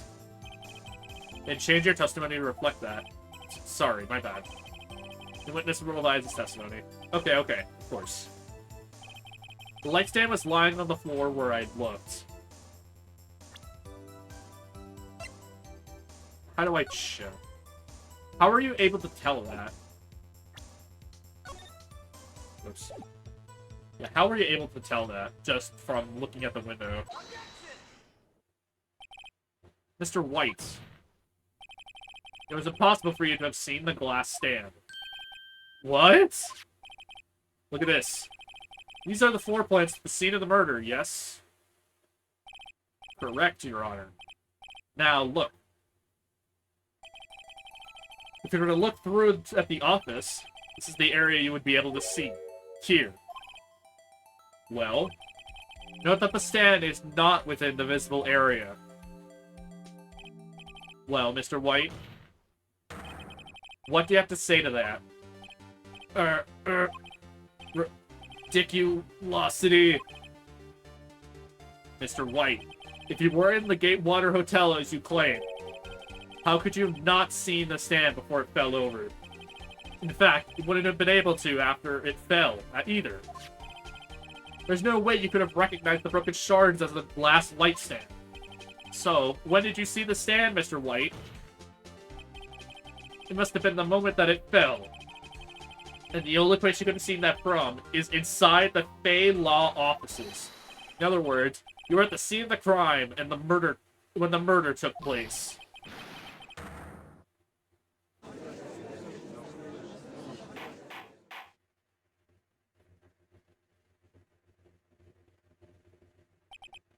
Mr. White?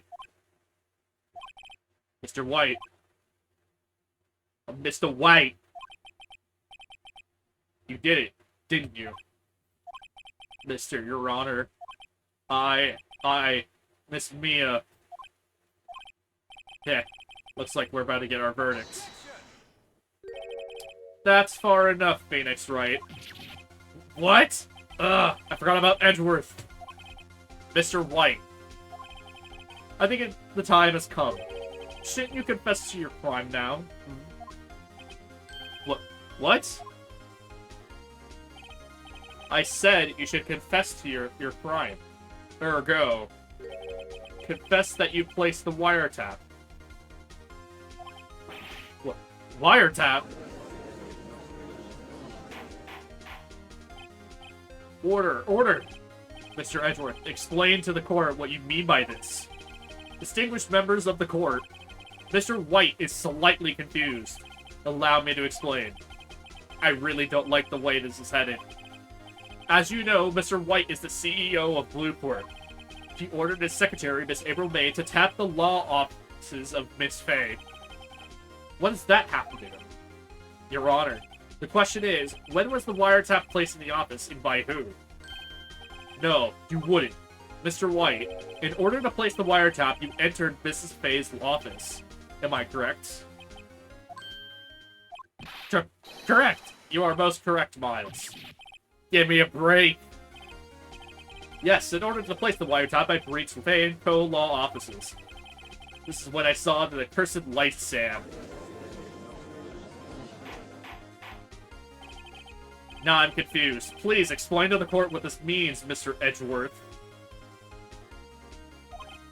Gladly, Your Honor. Mr. Phoenix Wright has made his position quite clear. He is determined that Mr. White knew the glass stand was in the office. He has shown that there was only one time Mr. White could have seen the stand, at the very moment of the murder. Thus, Mr. Wright would like to believe that Mr. White was the murderer. I see. However, it is a fact that Mr. White had been to that office well before the murder took place. When he went to the place, the wiretap, he could not have seen the glass light stand by then. Ergo, Mr. Phoenix Wright's theory is revealed. For the baseless conjecture it is. Mr. White, you'll testify to the court about this wiretapping. Leave it to me. I feel faint.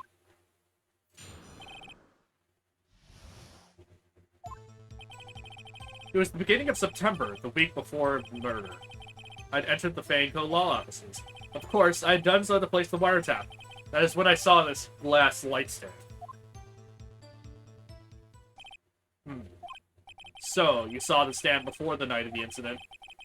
This is how you're able to identify that what had fallen over by that sound.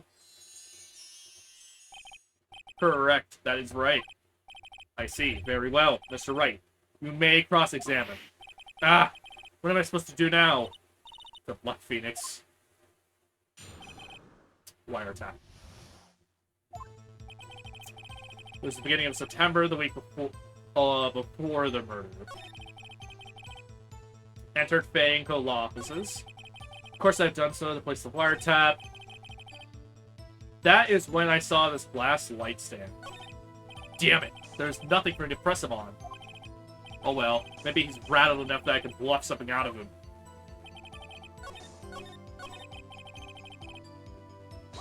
That, I guess. Why did you know something as innocuous as a light stand? The light stand was made entirely out of glass. It was quite stylish, so I guess it made a lasting impression on me. Such a bodacious thing deserves attention, does it not? That is all. Damn it, there's nothing for me to press him on. Ding and ding. Just press him on everything, I guess? Did you have proof? Miss April May knew the details of Miss Fay's phone conversation. This proves that the wiretap was placed before the murder. Huh, right. I'd enter the Fay & Co. law offices. I guess press him on that? Was it really you that went into the office, or was it Miss May?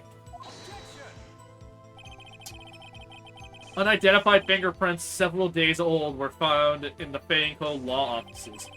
They were obviously Mr. White's. If I know Edgeworth, he's already run a check on those prints. Now, Mr. White, tell us why you went to the Fay & Co. law offices. Of course, I had to do so to place the wiretap. Why? Why did you tap Mia's phone? This has no bearing on the current case, Your Honor. Blue Corp is a detective agency of sorts. We have a responsibility to protect client confidentiality. Uh-oh, don't tell me I've run out of ammo. Tisk, tisk. I'm afraid that's as far as you go, Mr. Wright. The time has come for you to admit your defeat. You fought honorably. No more. I can't take this anymore. Mr. Wright? Are you giving up? Yes, Your Honor. Phoenix! Phoenix, over here! I know that voice. Mia? Never give up, Phoenix. Mia? Dead. Where am I? The waiting lobby. What happened?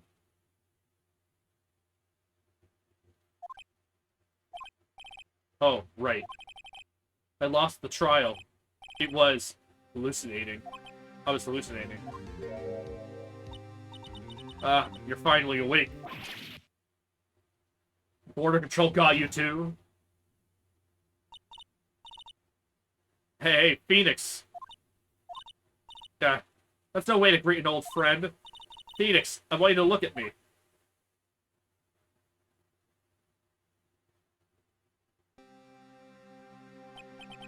You're...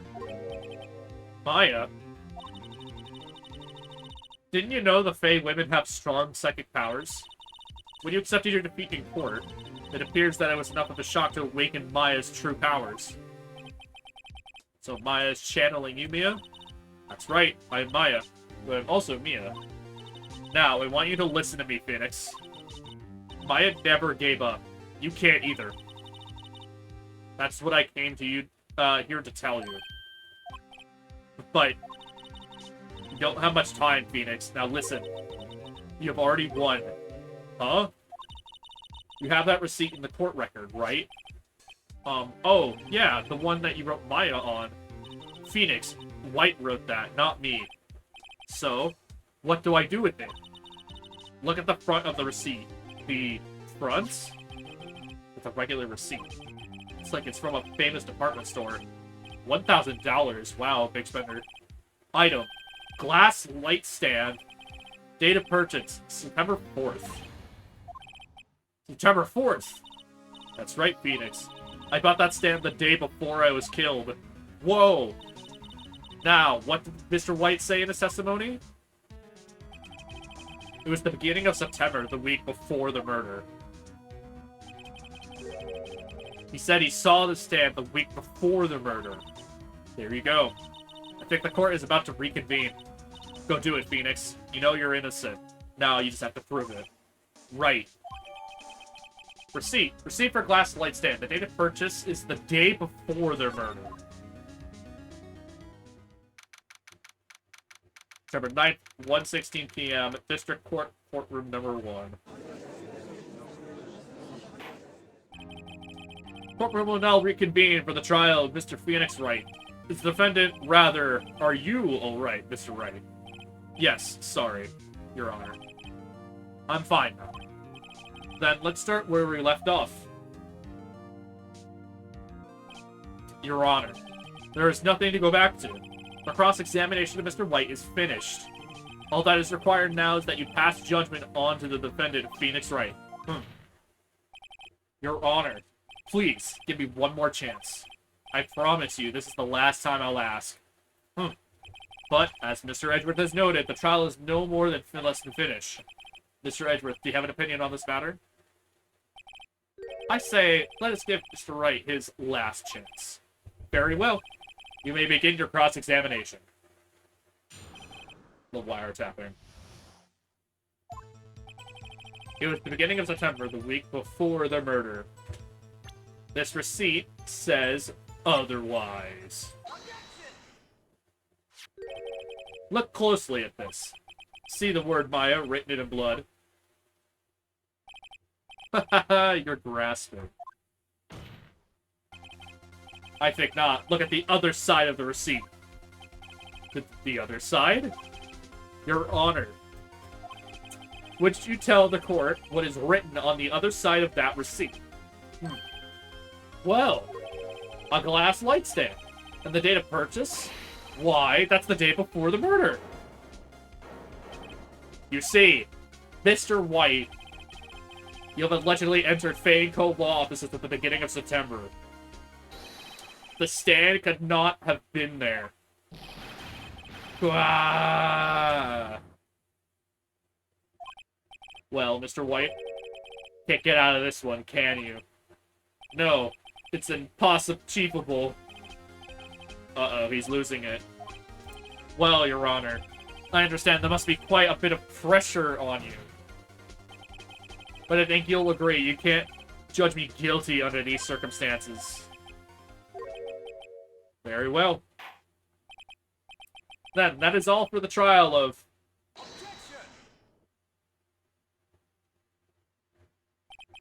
Not so fast, Phoenix Wright. Eh? What? No way he could worm his way out of this one. Oh wait, I forgot. It's Edgeworth. There is a certain thread of logic to the defendant's claims. However, there is no concrete proof that Phoenix Wright is innocent. Ergo, I would like to request one more day before Phoenix Wright is granted his freedom. I need time to make one more inquiry into this matter. Another inquiry? This isn't going to be another one of those updated autopsy reports. This guy just makes up evidence as he pleases. This is bad. Object. Mr. White's guilt is obvious. There is no need to prolong this trial any further. Well, Mr. Edgeworth? If anyone is going to call Mr. White to try, it would be me, the prosecution. I need a day to ascertain whether these new claims have any basis in factual evidence. I see. Objection denied. What? The completion of the trial of Mr. Phoenix Wright will be postponed until tomorrow. No! There's no telling what will happen if I can't end this now. Edgeworth is sure to come up with, or just make up something. And after Mia showed up to help me and all. Mr. Your Honor, may I go home? Of course. Thank you for your time. Gah! The witness will stay. Mia. Phoenix. Read this note out loud. Mia, what's this? Memo received from Mia. List of people's names in Mia's handwriting. Your Honor, if I may. You're quite persistent today, Mr. Wright. You bet I am. My life is riding on this one. I have something I would like to read to the court.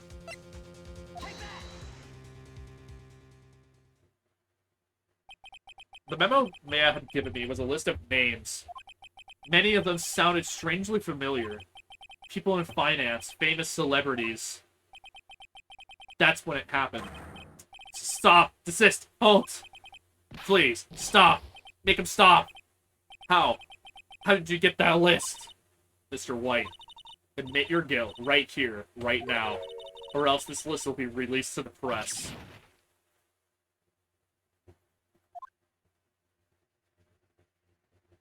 I confess. I confess. I did it. I hit her. I hit Miss Mia with the finger. Case closed, Your Honor.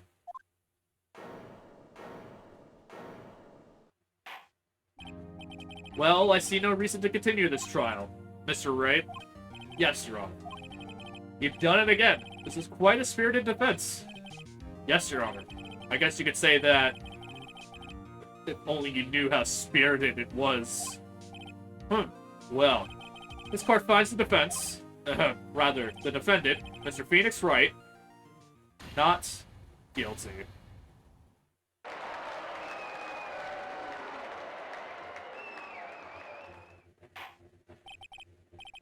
That is all. This court is adjourned.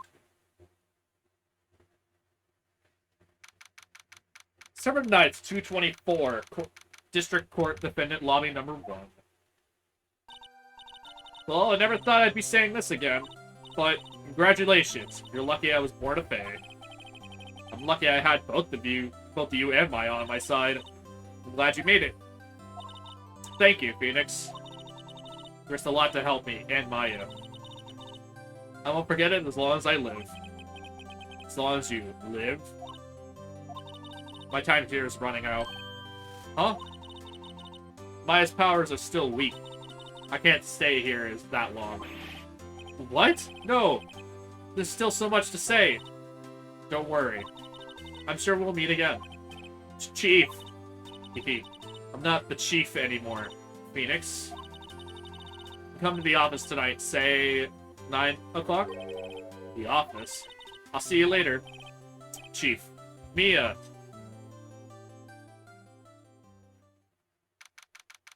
September 9th, 9:02. Fang Code Law Offices. Being here, it's hard not to think about that night. You came! Mia. I was kind of worried you might not. Huh? Of course I came. Well then.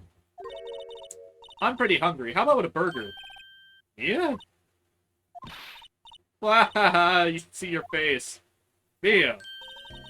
What are you talking about? It's me, Maya. Maya? What? Do I look like my sister? Look like you were her. I might be able to use that. Oh, Phoenix, go to the store and buy me lunch, would you? Oh, Maya, why are you here? Because of this. See, Mia wrote me a letter.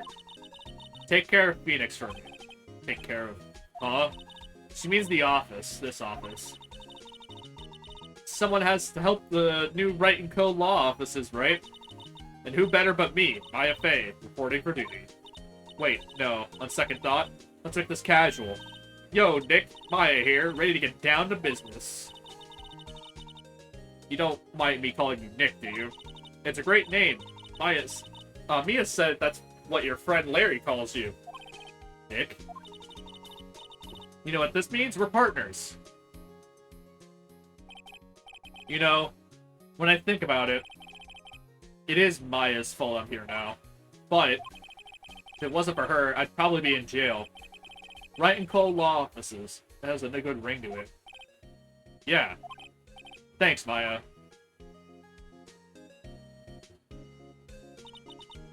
Good luck, Phoenix.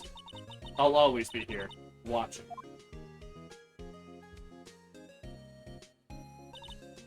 Right. Okay, Nick, let's do it. Huh? Do what? Burgers, dummy. Burgers. It's a great burger joint just down the street. Come on, time's a-wasting. Okay, wait up.